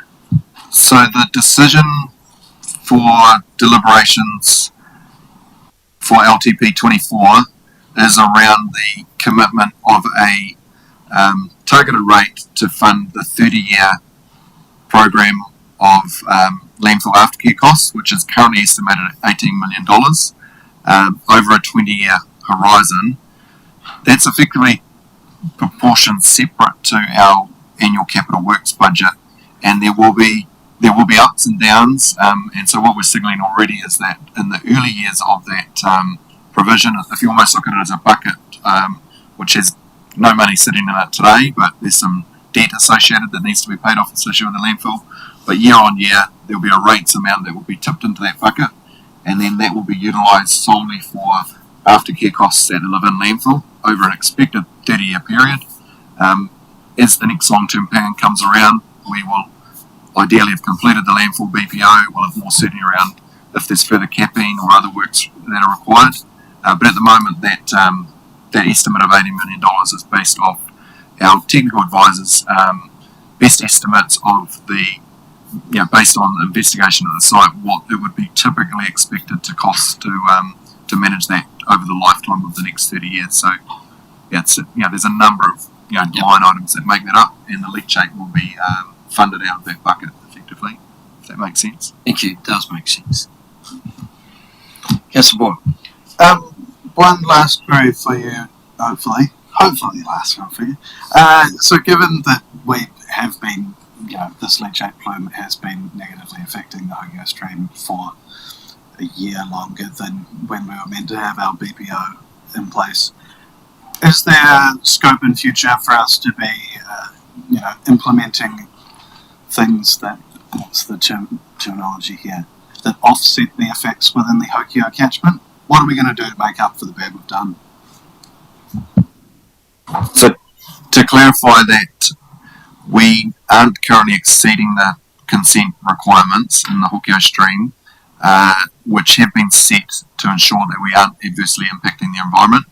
So I think from a purely resource consenting perspective, we're not at a point where we are adversely affecting the environment. But their technical advice and a lot of their groundwater modelling is to say if we don't act at a point in time, we will. And perhaps Lindsay could just sort of round out the conversation around those levels. That some of those levels of nitrogen are probably very similar to what you find in some groundwater bore supply, so that it's not at a point where it's having significant environmental effect. But certainly it's outside. It's looking to be outside the levels of our consent. So rather than trying to say let's go and try and relitigate the consent, we are of a point of view that we could simply put in place a solution that could pick up that leachate and remove that from site. Following that, and as part of the conversations almost around the reconciliation of the closure of the live-in landfill, it's expected that council would be looking to invest perhaps in some environmental offsets and mitigations to to help restore some of the mana of the Hokea area, and that might involve wetland planting. It might involve works around the Hokea stream, and that would obviously be a topic separate from today and the resolution sought. But I think there would be an expectation from our iwi partners in the wider community that council would be committing to further work to offset some of the harm that's been and the hurt that's occurred due to the location of the landfill. So long answer, but hope that covers off.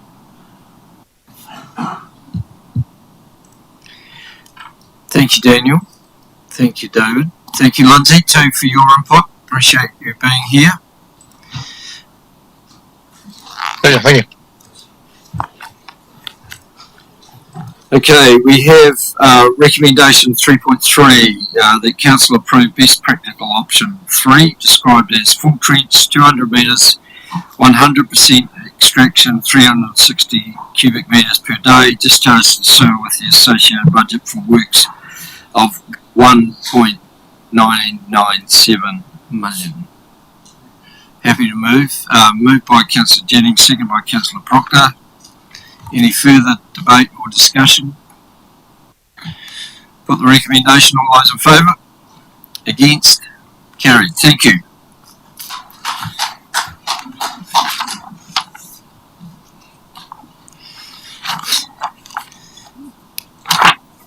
Very good. Excellent.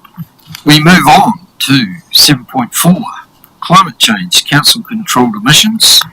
And I'm going to welcome Jacinta to the table. And while doing so, can we move 3.1, 3.2? The report be received, seconded by Deputy Mayor Allen. All those in favour? Against? Carried. And David, welcome. Over to you. Kia ora koutou, your worship and councillors. Ko Jacinta Tuko Ingoa. I would like to introduce today the Climate Change Council Controlled Emissions Report for decision. The purpose of this report is to seek approval from Council to prioritise and fund the establishment of a carbon emissions portal within the current financial year. As recognised within the organisation's 2023 and 2024 key performance indicators, officers are required to present to Council by June 2024 an updated climate action plan for direction and reduction of council controlled emissions, noting the need for additional funding to provide this. In discussions at council workshops on the long-term plan, there has been lengthy discussion and mixed views around the council table about whether to include a placeholder budget in the RDP for 2024 to 2044 for ongoing climate change work by officers and the potential implementation of a climate action plan if adopted by council. A budget had been included in the draft RDP and remains subject to final decision making process of council, supported from council and sought to fund a carbon emissions portal and to commence procurement of this portal in the current financial year. I'm just going to pause because I'm mumbling under my words a little bit. The background to this report speaks to our regional partnerships we are currently a company to with connection to climate. These being the Manawatu Wanganui Joint Climate Action Committee and the Wellington Regional Leadership Committee and Providing for Growth. The focus of this report is to seek direction, prioritisation and funding of a carbon emissions portal. And I would just like to note that the Climate Action Plan remains a priority as decided at the October 2023 Council meeting and will be presented to Council at the upcoming Council workshop on the 15th of May. The report today speaks to 3 options to move forward on this organisation KPI, whereby to deliver two providers have been identified through market research as providing potential solutions. It was noted by Council at the time of setting the KPI, and remains the case now, that this work is currently unbudgeted and to advance further will require Council to fund the associated procurement and implementation. I'd also like to note here that the purpose of this report is to seek approval from Council to prioritise and fund, not select a provider of those included in the discussion, for a carbon emissions portal, as further procurement and testing is required in the officer recommendation if it is accepted. The officer recommendation for this report is 3.3 that Council supports the establishment of a carbon emissions portal to monitor and measure council controlled emissions And 3.4 that Council approves the unbudgeted operational funding of up to $50,000 in the current financial year 2023-2024 to commence establishing the carbon emissions portal. Are there any part-time questions on this report? Thank you, Jacinda. Any questions of Jacinda? Councillor Jennings. Thank you, Mr. Mayor, and thanks, Jacinda, for the presentation of the report. My question is pretty simple, which is, so there was a majority decision around the placeholder $100,000 for climate change, activation of the climate change action plan when that lands. And so is the current thinking that this $50,000 would come from that placeholder fund, or are we essentially suggesting that this is an additional $50,000 on top of the $100,000 placeholder? So we are seeking additional funding of $50,000 in this financial year, with the idea that in the next 3 years, so 2024 going on, we will have an additional 100k over 3 years. So this is separate funding within this financial year, and then we will have additional funding in the upcoming years.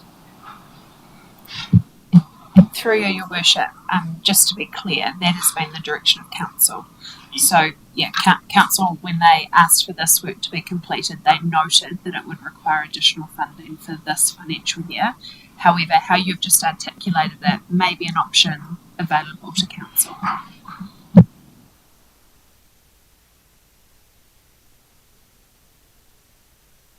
So then can I understand that we will spend that $50,000 before the end of this financial year? Right. So the $50,000 will go towards the procurement of a carbon emissions portal. That's the typical. So, I just wondered whether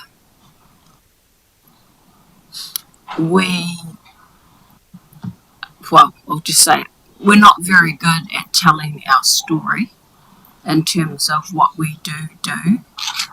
For example, the ways in which we save energy and the fact that we've already voted to install water meters, which effectively is around water conservation, so saving, so there are things we're already doing or in the process of doing and improvements, and then sort of that whole advocacy around the horizons and that more public transport, which all ticks the box, right? And because we don't tell our full story about what we're doing, what we're going to do, it seems like we're kind of not doing anything. Well, I guess that overarching perception that we do little to none, but that's actually wrong. So does this piece of work effectively capture all of what I've just described, or can that be done without this money? I don't know, maybe it's a question to the Chief Executive. So just to separate the two so with reference to the organisational's key performance indicators, so the climate action plan, which we'll be presenting on in the upcoming week, that tells the narrative of Horowhenua. It tells the story in which we talk about climate, how we work to improve our environment, but also how we bring our community along that journey. This portal, this tool, is used for understanding our assets, our emissions within Horowhenua, and kind of how we can improve our decision-making process with the evidence base. So it's two separate processes, if that makes sense. So it's all a part of the same journey, but the climate action plan tells that narrative, but the emissions portal is a tool to inform those decision-making processes.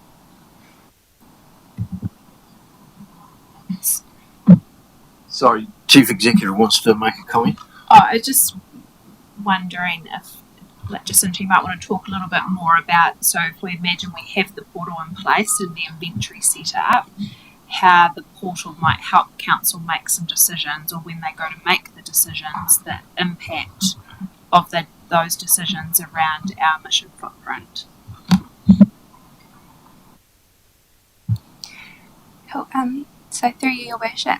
So in terms of what a portal would be able to provide in terms of the storytelling and the narrative in which we're providing for our community.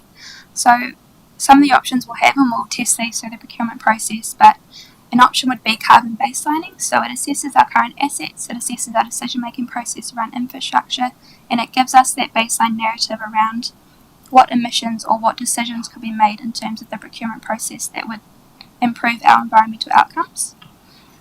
Another option is that it also provides that decision-making process across all projects in terms of carbon management.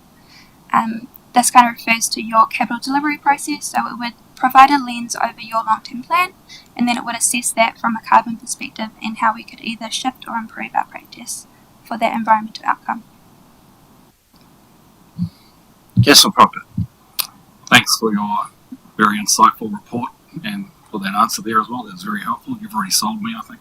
But in terms of a question, do you think the tool will be able to help us fulfill our reports out here that our agendas have in front of us? I've always been annoyed by the fact that we have climate change considerations and it's always left blank or ignored. So do you think such a tool will be able to provide some light onto our climate change considerations in terms of our council reports? So in terms of our decision-making lens and how we talk about climate change in Horowhenua, I think having the tool, the data and the access to the information would always improve our decision-making process, but it also provides that lens about the impacts in which your report would have on the climate. So yes, it would be, it's all about the, I guess we talk about decision-making and how we kind of change our behaviours, but in terms of having the tool within Horowhenua, within our council, it would definitely improve that decision-making and access to information.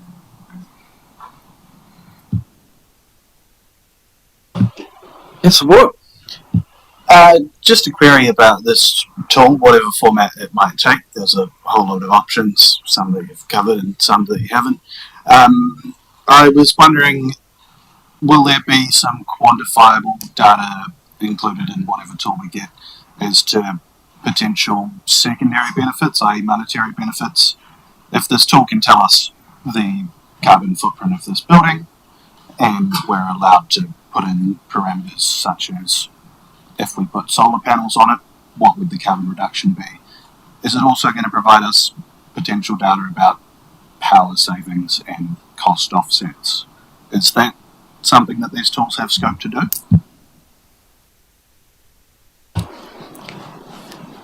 In terms of the tools as a whole, so it would depend on which procurement process we go down and which provider if we ever select one.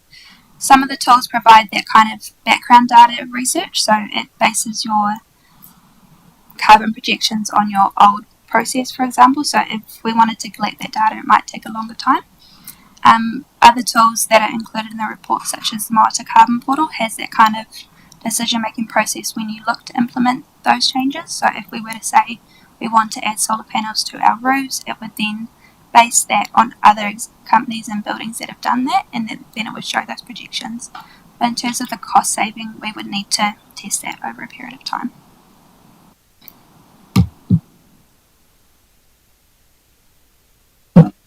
Mr. Barker.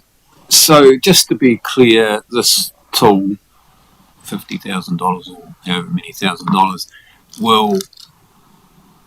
we will be able to use it so we will understand the level of carbon emissions that our operation is producing, in simple terms. Yep, so it's a carbon baseline monitoring tool. So depending on which procurement process we go down and what provider we choose, they would indicatively be able to provide us with the information that our assets produce in terms of carbon. So we have that information. What difference does it actually make?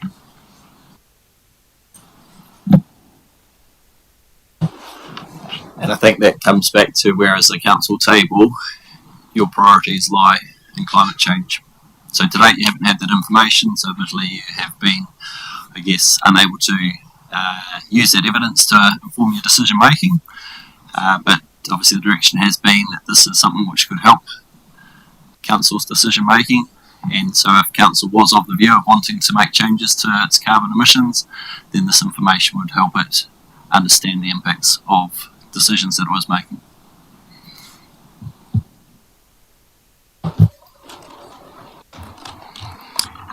Further question, Councillor Jennings? Yeah, sorry, Mr. Mayor. I've just been reflecting on the Chief Executive's earlier commentary about the kind of funding arrangements if the motion's moved and passes.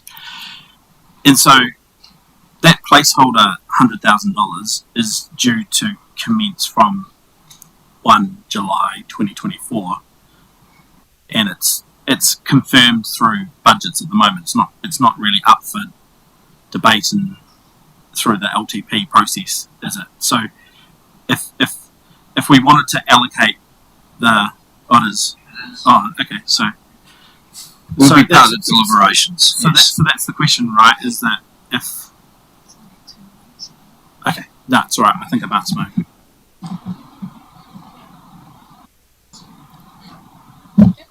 Just to clarify, I know you've not necessarily asked me a question, but that $100,000 was not intended to fund the emission portal. The $100,000 was associated with the idea of having a climate activation fund that enabled not just council but also community to respond to the implementation of your the climate action plan, which you are yet to debate and give feedback on. That my argument is that this is an initiative that activates the plan, because it's a fundamental component that, you know, to manage something you need to be able to measure it and monitor it, and so this is being like a first key move. So that's why I'm getting into debate and discussion. Thank you. All right. No further questions. Thank you, Jacinda. Well done. And your support as well, David. Thank you. Okay, so we now move back to recommendations 3.3 and 3.4. Is there anyone prepared to move those recommendations, Councillor Boyle? Yeah, I'm happy to move those recommendations. Okay, 3.3, that council supports the establishment. Can we do them separately? Can we do them separately? Well, we can't really do. We can't do 3.3. I think I can move 3.3, can't I? I'd like to move 3.3. Okay. By itself. By itself. All right.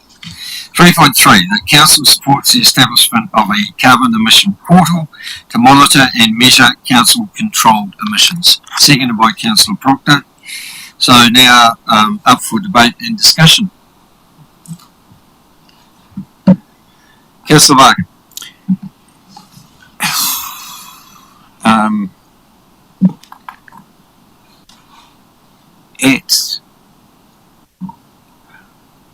At best, in my view, this is unwarranted virtue signalling. At worst, it's an absolute total waste of ratepayers' money and any real advantage to the ratepayer. There is none. So that's my commentary and opinion on it.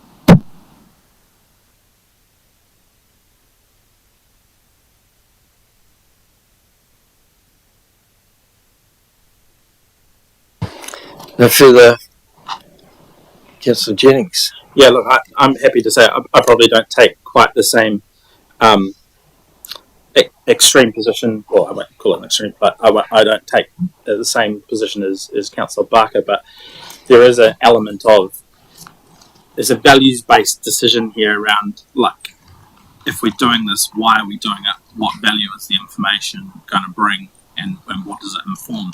And so I accept that, as I say, like, to manage something, you have to measure and monitor it to inform and make decisions.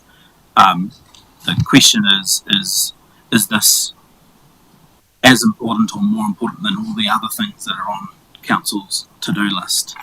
And so, look, I'm going to support 3.3. on the basis that it's the first move in terms of that climate action plan and the use of it. But I'm going to certainly push through deliberations to say, well, in terms of that placeholder of that $100,000, that needs to be reduced to acknowledge that that we've made this first move in terms of the monitoring, and we're spending that money in the current financial year. So I'm just being really upfront with the table that that's the approach I'll be taking, but I'll support it for now. Councillor Proctor. You all know that I support it. The scientist in me will tell you that we actually need data at times to make some decisions. We can't blindly make decisions with no data and no information in front of us. And this is the first step into actually having some good data about whether we consider climate change or emissions as part of our operational processes within this organisation. So, yeah, simple thing is we need good data, and this is the start of getting good data.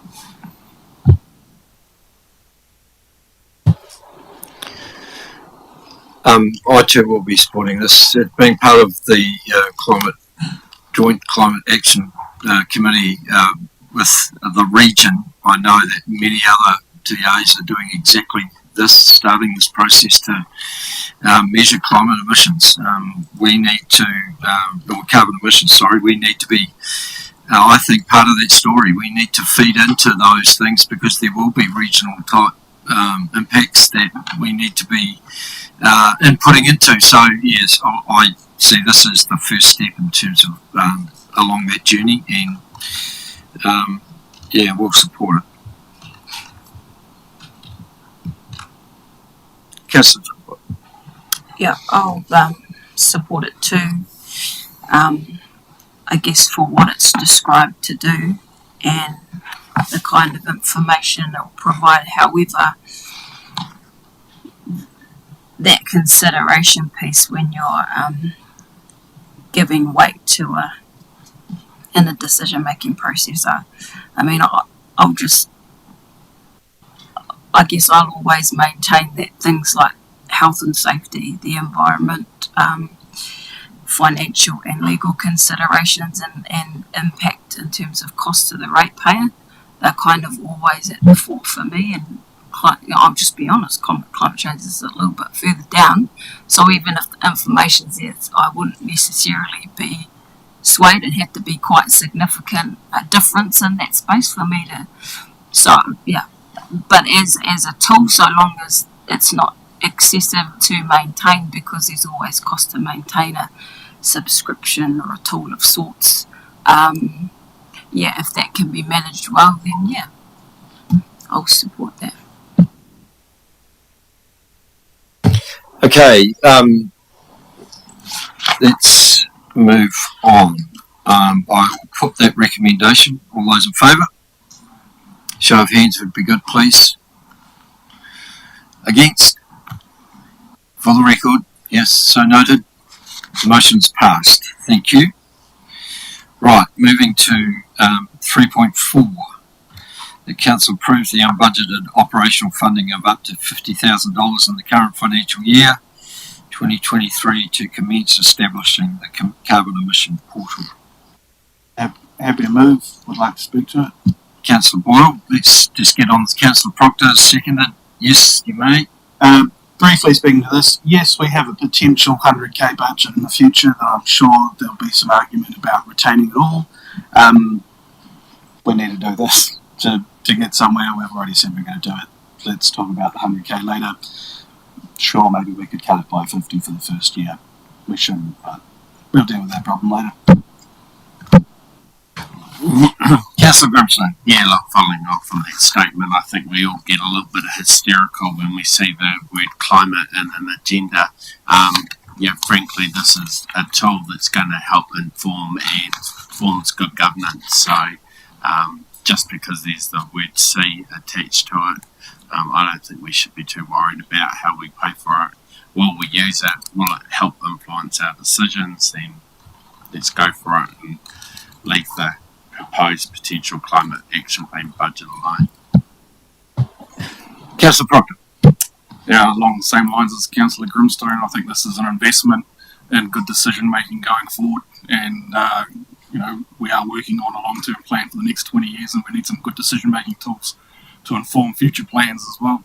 And there's also the possibility, if we have good data and make good decisions, we may save money in the future that then pays off what we just spent. Councillor Barker. We're sitting around wringing our hands over spending money, and 50 grand's a lot of money. So is 100 grand. Those are figures. The other figure is that New Zealand contributes on a max of 0.02% of total global carbon emissions. If we stopped this whole country producing carbon today or tomorrow, it would make exactly no difference whatsoever.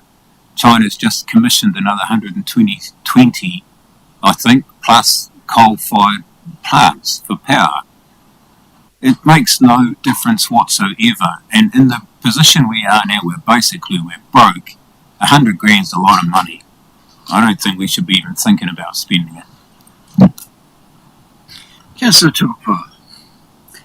Yeah, the reason I won't be supporting 3.4 is because it's unbudgeted for the current financial year in which it's been asked. We are the 8th of May, we're less than 2 months away from a new financial year, 1st of July, which effectively we are introducing, well, I'll say potentially 100k.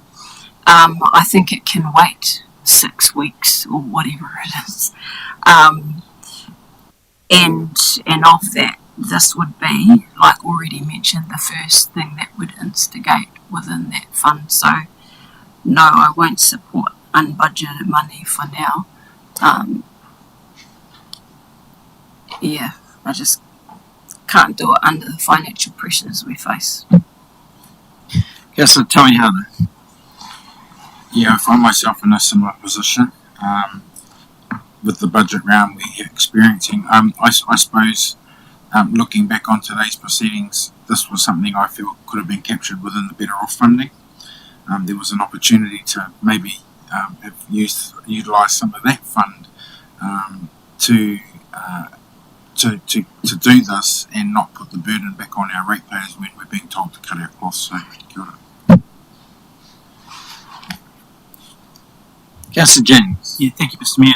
I'm in this very similar position to Councillor Tupua, but I do need to say that council staff and the CEO have done exactly what we've asked of them to do, which was to go away, look at this, bring back a funding option. And so, yeah, I don't want my position on this to be taken as any sort of criticism in terms of bring this as an unbudgeted request, because as I say, they've done exactly what we've asked them to do in terms of organisation KPIs. What I'm thinking is actually a procedural motion to give a procedural motion to lay this matter on the table until deliberations in 2 weeks, and that would allow us to look at this alongside other financial decisions. So I think procedurally I can make that procedural motion right now. We can deal with it, and then we'll see what happens. Sorry, no debate. No. But is there a seconder for that? Councillor Olsen is seconded that. So there's no debate on that. We just take a vote. So the motion is that the matter lies on the table until deliberations on the 22nd of May to be considered, along with the Climate Resilience Fund of $100,000 proposed. Call for a division. Okay. So we'll start with you, Councillor Jennings. 4. Councillor Young. 4. Councillor Proctor. Councillor Horowhenua. 4. Councillor Barker. 4. Councillor Tawihana.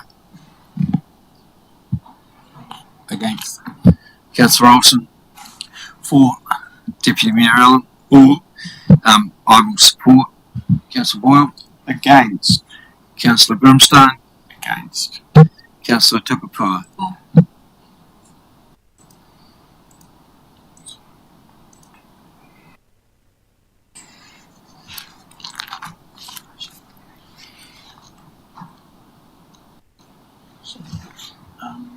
votes in favour, 4 against. So the motion is, the procedural motion is carried 8 votes to 4.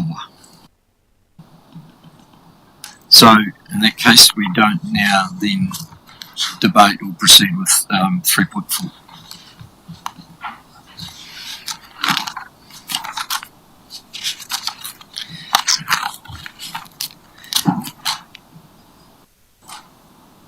Thank you. Now moving on to 7.5, which is the Green Avenue Reserve revocation. And while Blair is coming to the table, can we move 3.1 and 3.2? Seconded by Deputy Mayor All those in favour? Against? Carried. Thank you. Welcome, Blair. Thank you, Worship. This tax paper is read. Essentially, it's seeking approval to continue with the proposed revocation and sale of Green Avenue Reserve, noting that this is the outcome of a resolution in September 21, where Council passed a resolution to make available for sale a number of properties, including this one. This went to consultation with the community in March, completing in April, and there were 3 submissions which are included here for your consideration. One of the issues raised, I think, in those submissions was around the additional traffic exiting Green Ave onto Queen Street, which will be picked up in the form of a TIA should this proceed. Just also noting that this is also, you should obviously consider any commercially sensitive information that was previously raised in committee as part of this and other applications. So the options are to continue the revocation and sale, or alternatively decline to, noting that declining to continue would require another process to remove the prior resolution for sale. Thank you, Blair. And just reiterating Blair's comments around the fact that this was a in-committee item before, so just preface any questions or commentary around ensuring that no commercially sensitive statements are made. Thank you. But are there any questions for Blair around this report?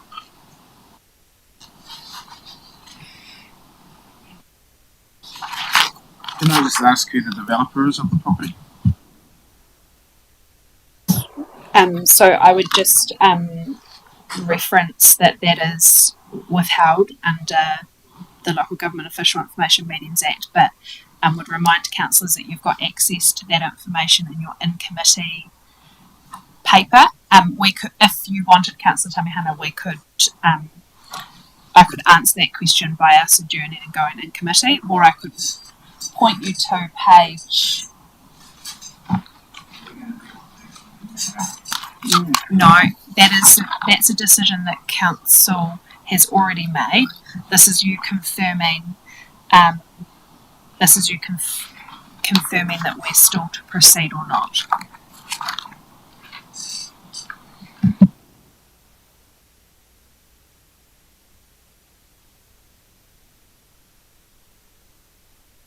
Yeah, just noting the 4 submissions that we've received. Was it 4 or 3?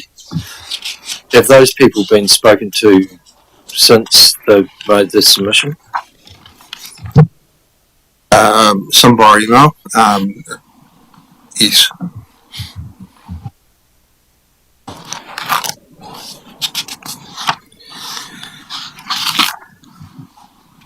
All right, it looks like there's no further questions. Thank you, Blair. All right, the recommendation in front of us is 3.3. The council considers the submissions provided in relation to the revocation of reverse reserve status. And 3.4, that having considered the submissions, council agrees to proceed with the revocation process to make available land for sale and affordable housing, or 3.4a, maintains the status quo. I can ask if there's any questions about this. Right. The advice is that we move 3.3 separately and see if there's any commentary around the submissions first. I'll move that Council considers the submissions provided in relation to the revocation of reserve status. Seconded by Councillor Olsen. Any further discussion or commentary on those submissions? Councillor Jennings. Yeah, thank you, Mr. Mayor. I think it is just appropriate to acknowledge and thank the submitters for their views. I think my impression of the submission was that there is a little bit of a fear of the unknown, and that's totally understandable. Look, people often don't like the loss of something that they're familiar with or used to, but in this instance, although obviously the submissions are helpful in terms of the overall picture, I take the view, as you'll see when we come to the next matter, that I think that there's a bigger picture that is more important, and that we need to proceed. Agreed. It was interesting to note that the length of time those residents have been in that street, and obviously they've hold dear to that their little piece of the town, and so it's great that they did consider the issue and respond accordingly. So I'll put the motion. All those in favour? Sorry, Councillor Tamiana, did you have a question around submissions? No, I was going to acknowledge the submissions too, but I was actually going to ask to move 6.2. That's all. No, we're going to, 6 point.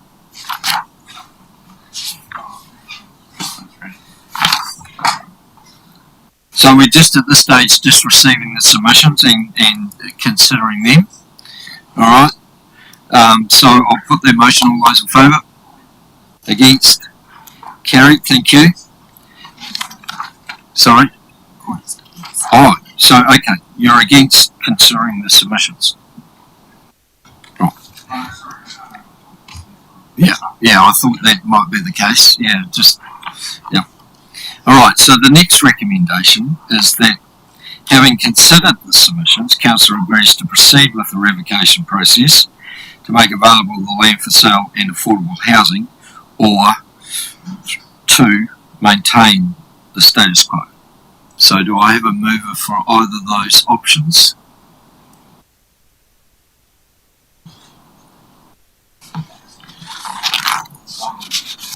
Move 3.4 to proceed. Right. Do I have a seconder for that? Deputy Mayor Allen. So the topic's on the table. Any discussion or debate?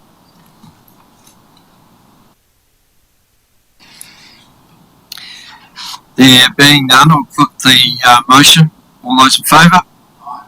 Against? So, noting the nays from Councillor Tamiana, Councillor Horowhenua and Councillor Barker. The motion is therefore carried. Can I just make a point, Your Honour? Sure. Just trying to keep up with it actually in a different way that it's been presented, but it hasn't really afforded us, one, by not being able to share with our public what the development is and who it is. We actually can't give a comment that I feel is actually required, and so this process here is actually going to allow a process to go through when actually there's serious issues that I have that I can't raise here because of the way that this has been presented to our community and to our meeting. So I just want that on record. Sure. Understood. This motion though is just enabling the organisation to proceed with the revocation process, and if then the land, make available the land for sale and affordable housing. We haven't actually decided what that looks like yet. Well, we have, but this is just about proceeding with that process. Yeah, and what I'm saying is this process doesn't allow us to share publicly if we have concerns about that development because of sensitivity. I could stand here right now and say I don't support the revocation and I don't support the reserve being sold, it's as simple as that. I've been consistent from day one around our green spaces and reserve lands. Yep. The developer in mind here, and I'm not going to mention them, but if people read reports in the minister's own words last week, I would not be comfortable pursuing. Yeah, you might be overstepping the mark there a little bit. All right. So noted. Yeah. I just want to acknowledge Councillor Tamihana's comments because I understand that it's challenging when we reference an in-committee report.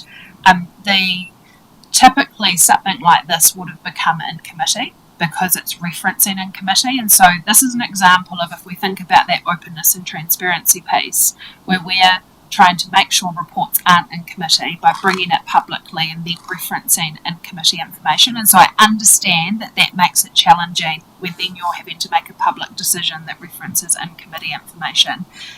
Might not come across like this, but we're actually trying to help and make it more open and transparent. Obviously the decision on who to sell to and the nature of that is a decision that council made at the end of last year. This is now about the next step of that, which is about the revocation of the land. But I'm certainly happy to come back or follow up with council with some advice around, well, when is then the appropriate time to take some of that confidential information out of in committee in order to allow those who might disagree with the decision to be able to comment on the why.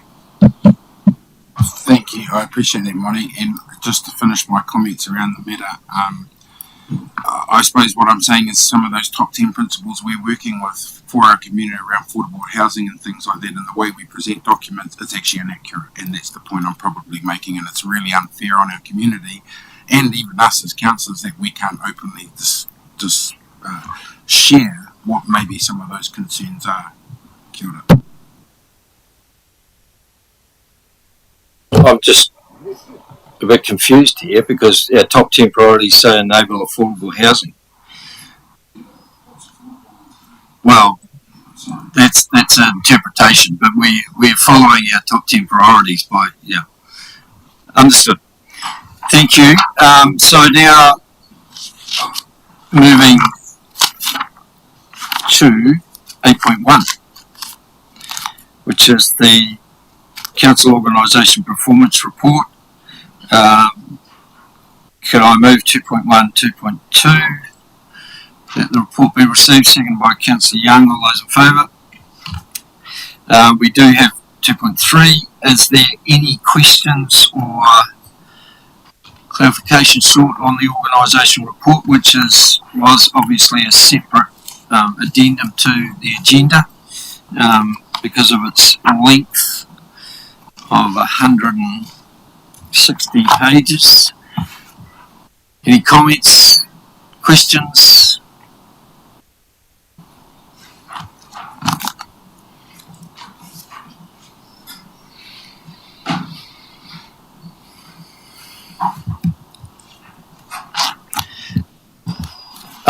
A question, Jacinda, maybe for you, in terms of our capital spend at the moment being at the end of February, have you got an update for us that might be a bit more current? Yes, through your worship, it's 25 million as of the end of April. I'm currently forecasting that it will get to approximately 38 at this stage in terms of forecasts.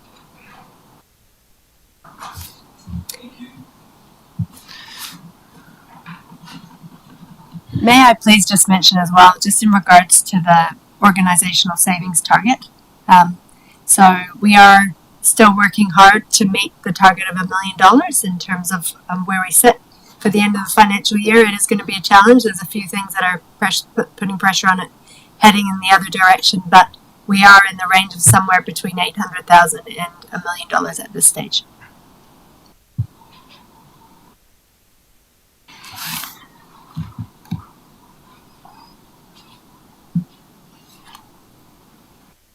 So, anyone want a chocolate fish?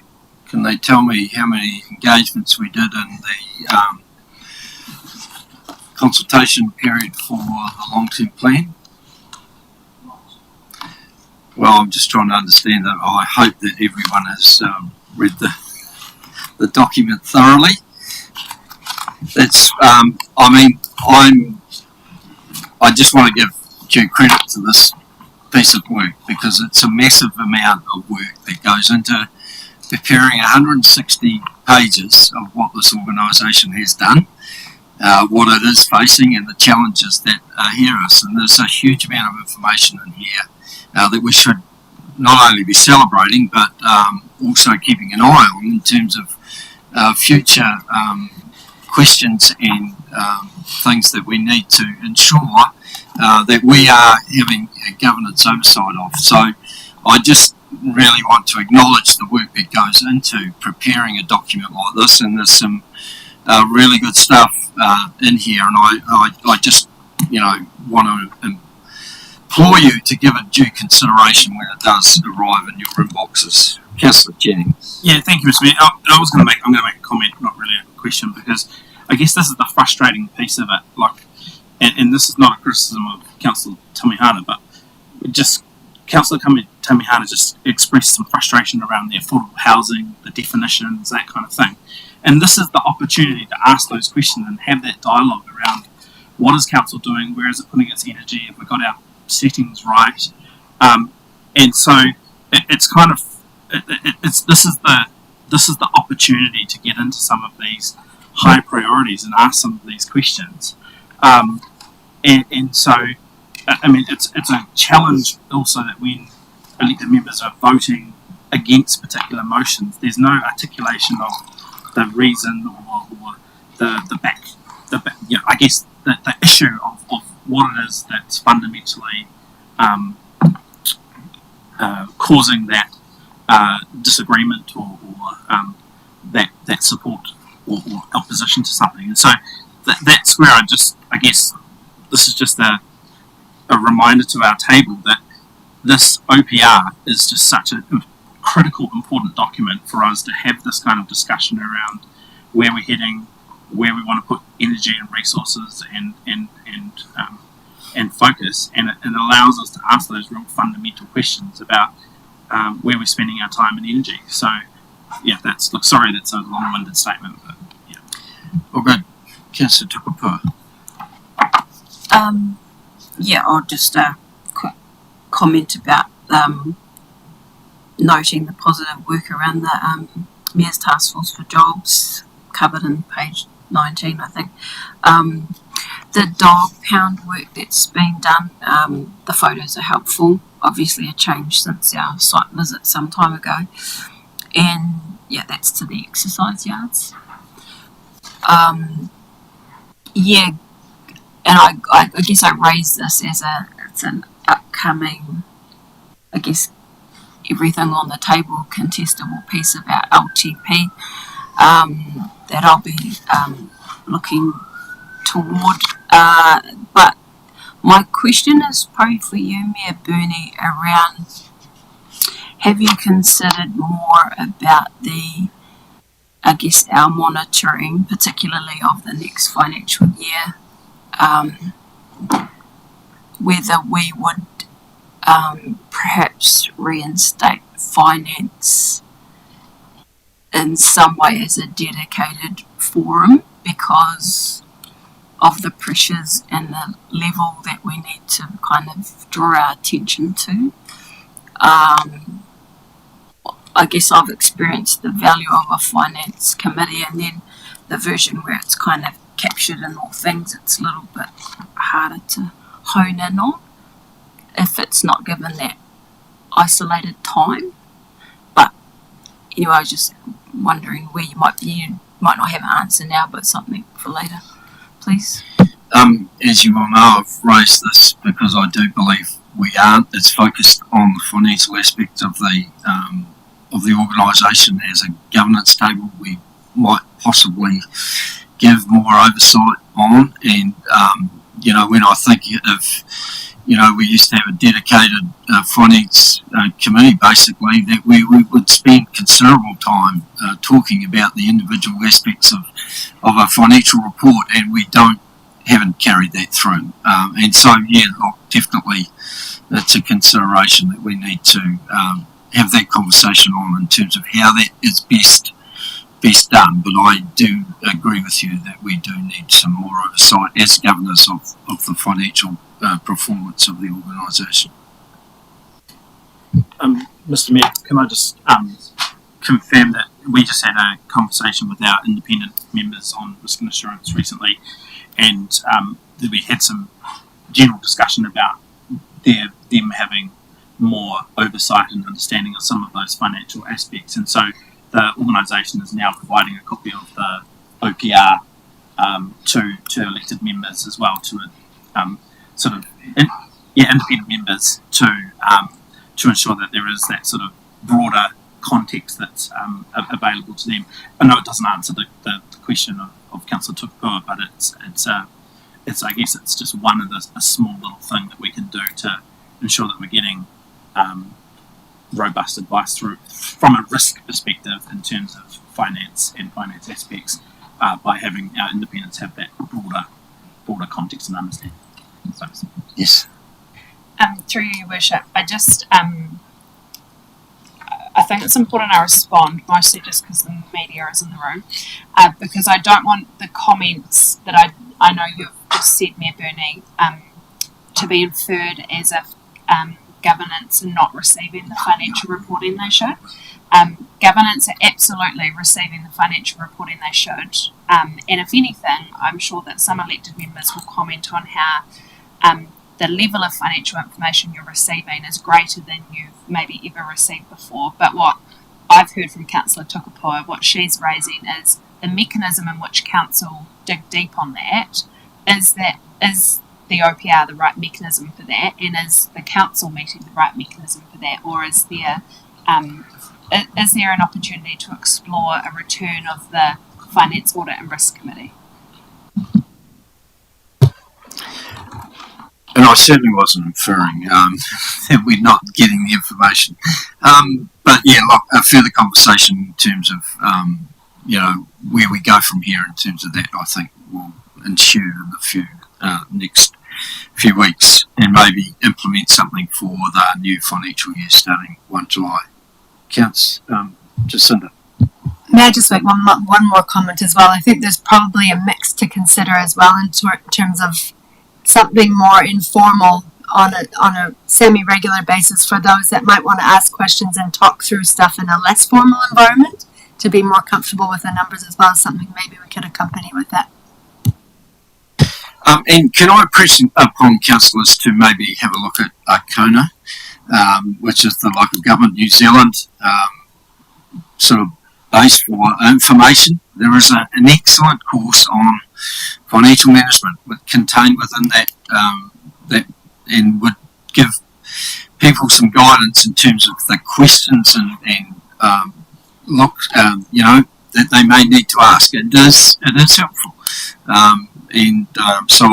and it's free to all councillors to get into that. So I would encourage you to do so. And I just want to actually, while I'm talking about local government New Zealand, just give all a heads up that Chief Executive Susan and President Sam are coming to visit us on Friday the 17th of May. If you haven't seen an invitation yet, you will see an invitation in your calendars. You've got it? Okay, so I would hope that there are, there's a good turnout to give any concerns or thinking that you might have about what they do as an advocacy group for the sector is made. Okay, so sorry, we just need to consider 2.3, that having considered all matters raised in the organisation performance report May 2024, the report be noted. Seconded by Councillor Jennings. All those in favour? Against?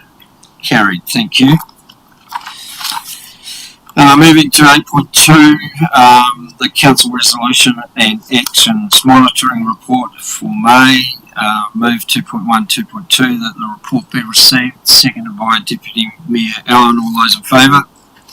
Against? Carried. Any items on that report that councillors wish to seek clarification on?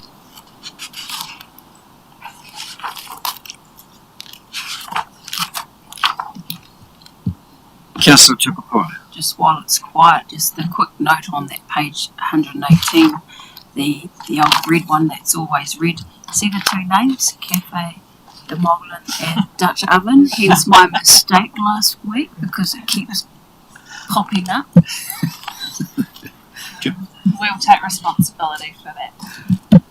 And just to note too, that I think the concept of the MOU is a good one. That was a result of a conversation that Councillor Brannigan and I had with them about how to better integrate their aspirations, their work for tourism along with that of the cultural park. So having an understanding through an MOU I think is a really good step forward, and it's great to see it's going to come about very soon too.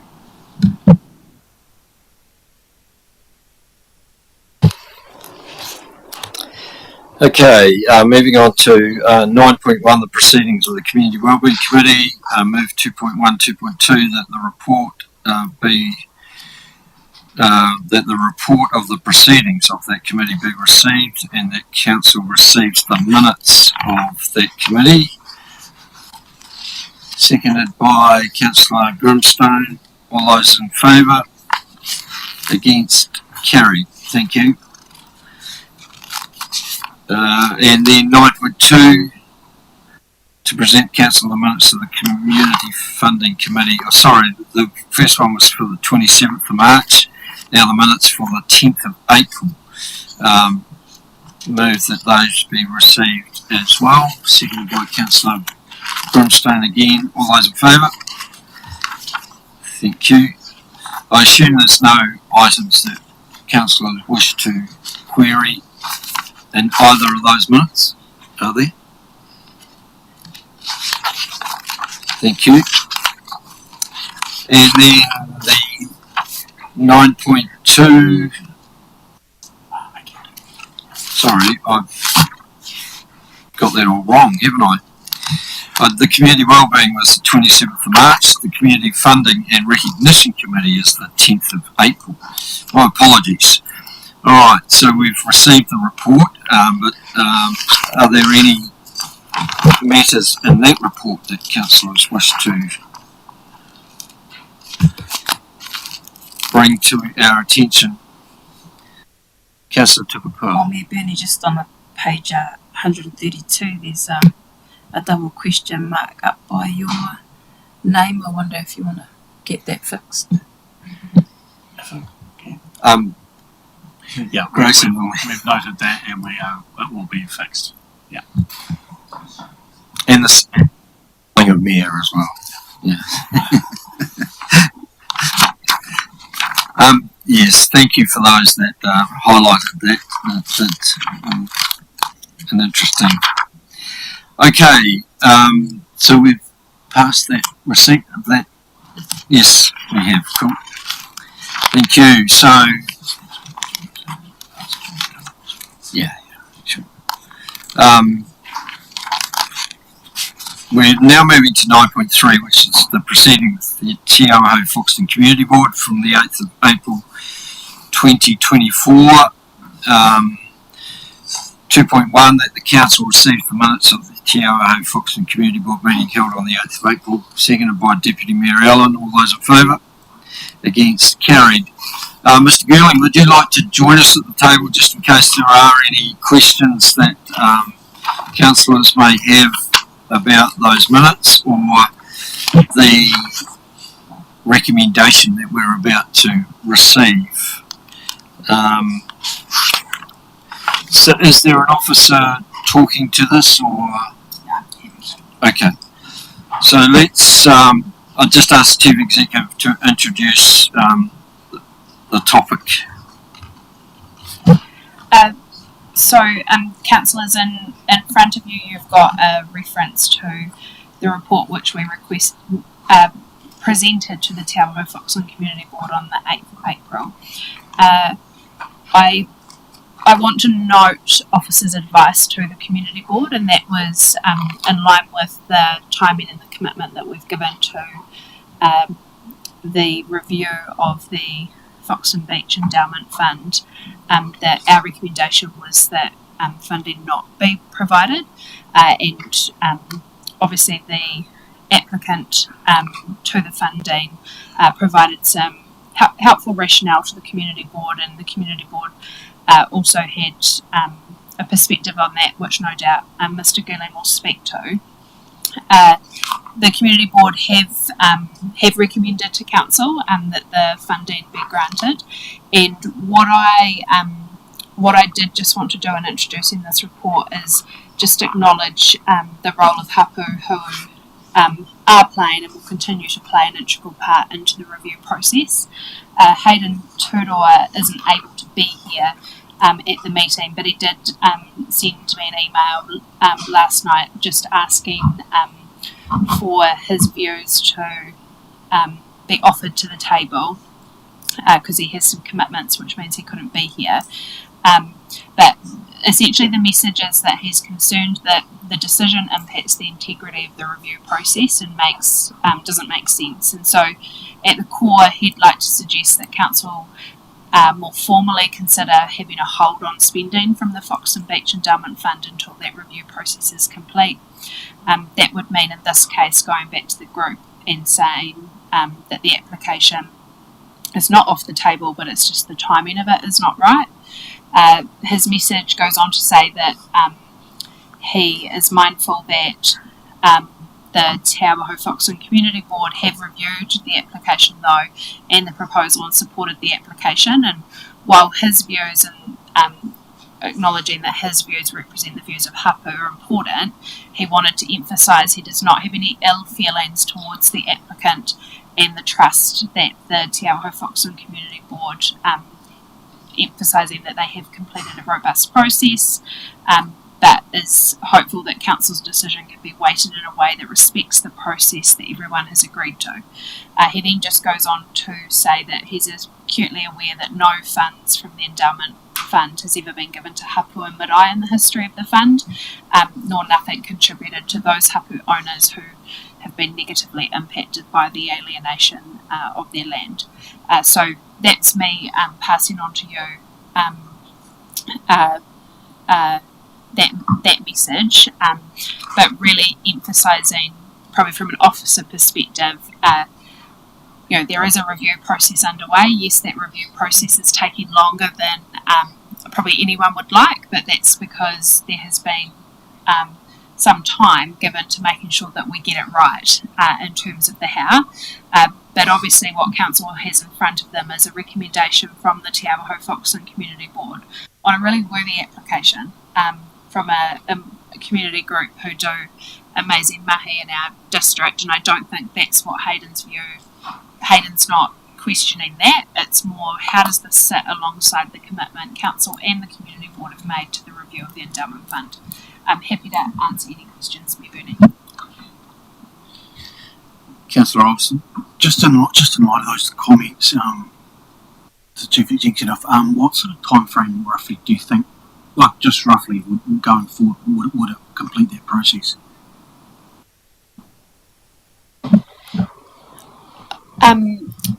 Look, I'd like to think that council could complete this review by the end of the calendar year. But what we are talking about is a fund which has a whole lot of history associated with it and a whole lot of polarising views in the community.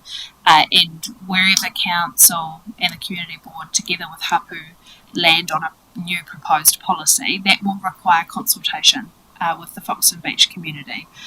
So while I think everyone would like to think the review's done, this review started back in 2013 and has had many false starts. I feel a sense of confidence that this work we're embarking on isn't a false start, but it's also looking at it in a different way, and so that is going to take some time. No, cool. Oh, sorry. Cool. Thanks for that. I guess there's an application, and I mean it's very worthy. It's obviously a great community sort of service they provide. And I guess if it's over sort of the end of the year and beyond, then that probably makes quite a difference to whether laying on the table for me personally. So thanks. John, would you like to add anything to the report? Yeah, thank you, Bernie. The main concept from the board's point of view is that we understand that we must have this review, and we have been working on it for a long time. And as the Chief Executive said, much longer than any of us anticipated or wanted, it's still going on. But the need for the applicant for the vehicle is a current need, and with prices always escalating, I think it's a need that we should address at this time. And the community fund is there, the endowment fund is there for the benefit of the Foxton Beach community, and that's what this application is for. And the board supported it 100%. Thank you. Any questions of either the Chief Executive or John? Councillor Grimstone. Yeah, I guess, John, one of the matters that I'd be reflecting on is the organisation's dependence upon this grant being endowed. So, could they still purchase this vehicle or not to move forward if they didn't receive these funds? And when we heard from a number of community groups last week, expressing concern for council to either maintain funding or increase funding to cover the increasing costs.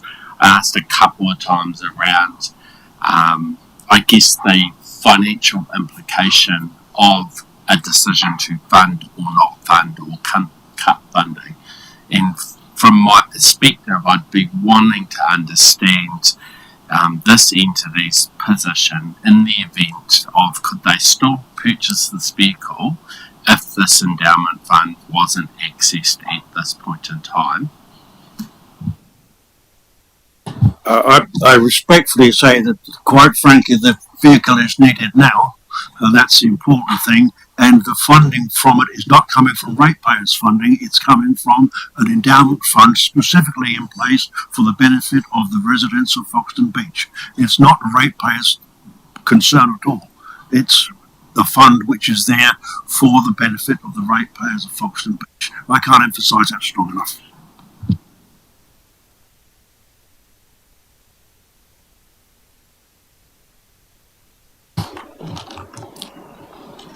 No further questions? Thanks, John.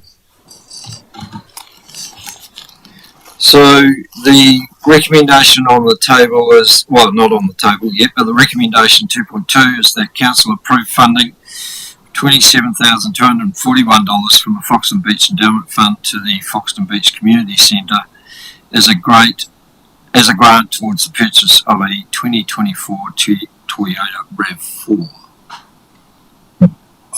Deputy Mayor Allen. I will move that. Moved, seconded by Councillor Jennings. So, speaking to it, Mr. Mayor, perhaps in a couple of parts. So, part one is the case presented by the applicants. It is correct to say that they have successfully applied on other occasions, as was identified by Lyle, for funding. The funding that they have received has been of proven benefit, huge benefit to the beach community, for those disadvantaged, for those unable to make appointments and so on. And I won't recreate or recite the data around the number of trips, the number of Ks being undertaken to provide that service. It's there, the data's there, the proven worth of that facility for Foxton Beach is there, and the prospect of it not being able to be delivered to the capacity required is, I think, unthinkable for the beach community. The proposal on the table at the moment is for a 50%. The group, the community centre, has a proven record again of being able to access funding, and they've undertaken to do so. And the concept of the hybrid, the savings that will involve, I think, are also smart thinking in terms of the future. So I think this case definitely stacks up. When it comes to the issue about, are they getting money, are they getting too much and so on, they are getting what they apply for when a good case is made. And one of the issues discussed by the board was whether we can, in fact, no disrespect to the community centre, but whether in fact we can make it a bit more contestable in the future by making it better known to the beach community so that there may well be other applications coming forward. But that is not to in any way disadvantage the Foxton Beach Community Centre for the case they've made and for them being proactive in coming forward. On the second matter, and I think the very important one, which Hayden has brought to our attention, and I want to acknowledge the way in which he has respectfully worded his concerns, which is around the continuing to spend money from that account, from the endowment fund, while we are undertaking a consultation with them through a good faith partnership lens. To me, it's a case of us understanding that and debating that initially at board level in its own right, and considering where that sits in our journey towards hopefully a December outcome. I would be reluctant at this stage to refuse funding under the present model when the board has not had an opportunity to consider what may be a very valid matter brought up by Hayden on behalf of Hapu. The fact is the board has not had a chance to consider whether or not to put a moratorium on. That has not been before the board, and so it hasn't been discussed by the board, and so to turn it down at this stage to me feels unfair to the applicant. I want to finish by saying I fully endorse and would urge, in fact, for a next step to be a paper brought to the board so we can have a measured discussion about whether a moratorium on spend should occur and should occur until the matter of how this partnership looks like is resolved. Councillor Proctor.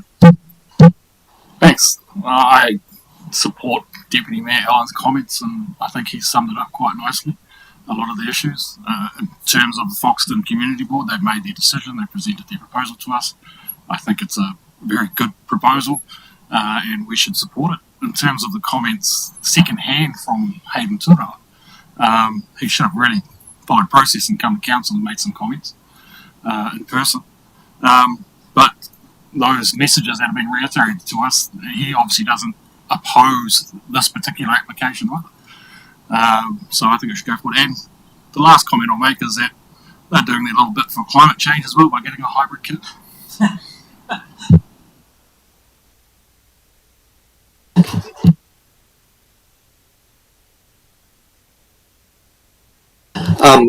Yeah, look, the comments about Hayden not being here, I mean, he would have, been here if he could have.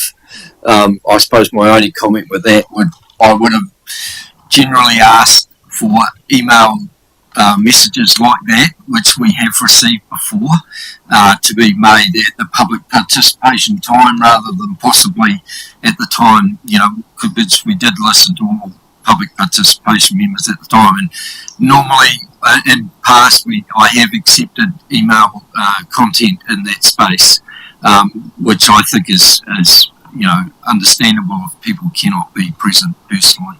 I agree totally. That should be more formal and should be put on record for transparency as well. It's going to tell me off there. No, I'm just going to take accountability for that because the email came to me and I just haven't circulated it to councillors. So I don't think it's fair for that to reflect on Hayden Tudor. Councillor Timmy Hunter. Kia ora, guys. Thank you very much, and also to our Foxton Beach Community Centre and their membership that are always out there doing a great job, and I have no hesitation in recommending the great work that you do out there. But I also couldn't sit here as a Māori board representative and not hear the voice of the Māori that are actually participating in the process. So I won't be supporting the application today. I actually support the idea of a moratorium around the fund, but I think that's a discussion that will come through the review process that's still underway. I'm heartened when I actually heard the applicant say that there were other funding opportunities that they could have applied for, but chose to leave those for others and concentrate on the endowment fund. And so I actually am heartened hearing that, thinking that there's probably other avenues out there as well as. Thank you. Okay, Councillor Horowhenua. Sorry, just wanted to jump in. And yeah, I'm only speaking because I took part of the review. If I'd known that decisions like this would be considered, I would have probably sought not to participate, because I understood with the review would come a consensus of how this endowment fund would be disseminated to our public. Again, worthy applicant, no one is denying that, but to be a part of a review that has not been completed, and partially is that we're still going to make decisions regardless. So then my question would be, been going since 2013 when it first started. So, as a new councillor coming on board and wanting to be a part to try and find some resolution for this endowment fund and what it means for the community in Foxton Beach, to then turn around and make decisions and support decisions when it's known that we haven't completed the process that I understood and for myself in good faith undertook. It hasn't been completed, and we're now going to make decisions that could have further negative impacts on what that looks like moving forward. Hopefully not, because it's taken a long time to get here. But so for myself, no disrespect to the applicant, but for me the process has not been completed, and that was to review the endowment fund. If we're going to continue to spend out of it while that review continues, then I don't understand why we're even doing a review. Kia ora. Thank you. Councillor Jennings. Yeah, look, I'd support the views of as expressed by Deputy Mayor Allen. I think that he summed it up perfectly. Just to respond to the comments of Councillor Horowhenua, I think it is a normal practice for council and for other organisations right around this country to undertake reviews, and the status quo prevails until the outcome of the review lands. And so I don't think there's anything particularly unusual about this process in my mind, but I respect your views on that. The only thing that would potentially shift my thinking on that is if there was an assurance or a commitment given by this council table, and I don't believe that has occurred. And so it's obviously open to the community board, as Deputy Mayor Allen has outlined, to actually make a conscious decision to put a moratorium in place while the review completes. But because that decision hasn't been made, I don't think that prevents or means that it's inappropriate to make this decision today while the reviews are ongoing. So I'm going to support the motion. But thanks for expressing those views, Nina. Councillor Tukapua.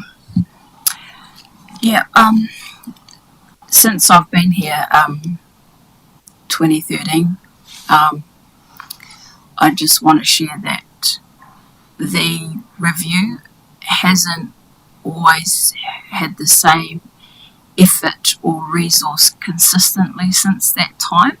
Like, it has started and then nothing, and then a bit more, and then nothing.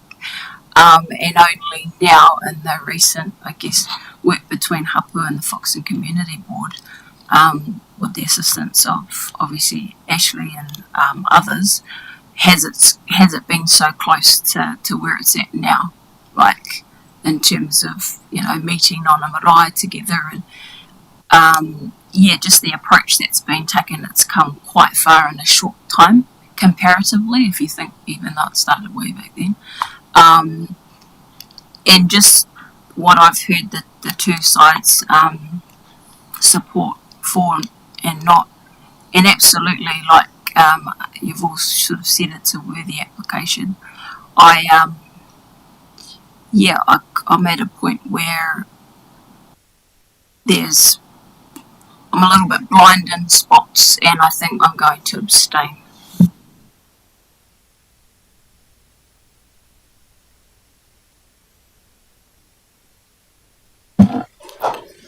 Mr. Barker. Since this is quite a lengthy rolling review process, I'm assuming that other grants and monies have been used from that fund in that period. So this is not, something that to me sort of establishes that as part of the review practice. It hasn't stopped that ongoing kind of situation. So I don't see, as much as I see both sides of this, but status quo it would seem.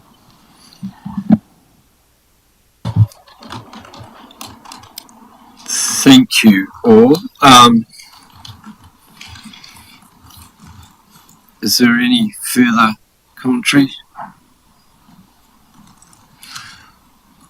or reply? Yeah, just briefly, in terms of that really key matter about honouring the review process, I think it would be good to just think about, and maybe be good to have some discussions with Monique and with Ashley about the best next step, rather than simply bringing a report to the board. I think it would be a good faith thing to in fact engage with Hapu to talk about it with them in the first instance, because that's the journey that we're on. It's inclusive, so for us to outside of that bring a report and have a discussion, I think would be inappropriate. Thank you. Noting the various arguments and the different views, I will call a division on this just to ensure that everybody is able to put their view. So, Deputy Mayor Allen? In favour. Councillor Olsen? For. Councillor Tamihana? Against. Councillor Barker? Yes. Councillor Horowhenua? Against. Councillor Proctor? Councillor Young? For. Councillor Jennings? For. Councillor Tukapua? Abstain. Thank you. Councillor Grimstone? Noting that Councillor Boyle has left the table, I am voting for.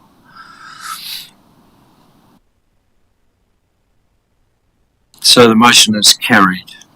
Thank you.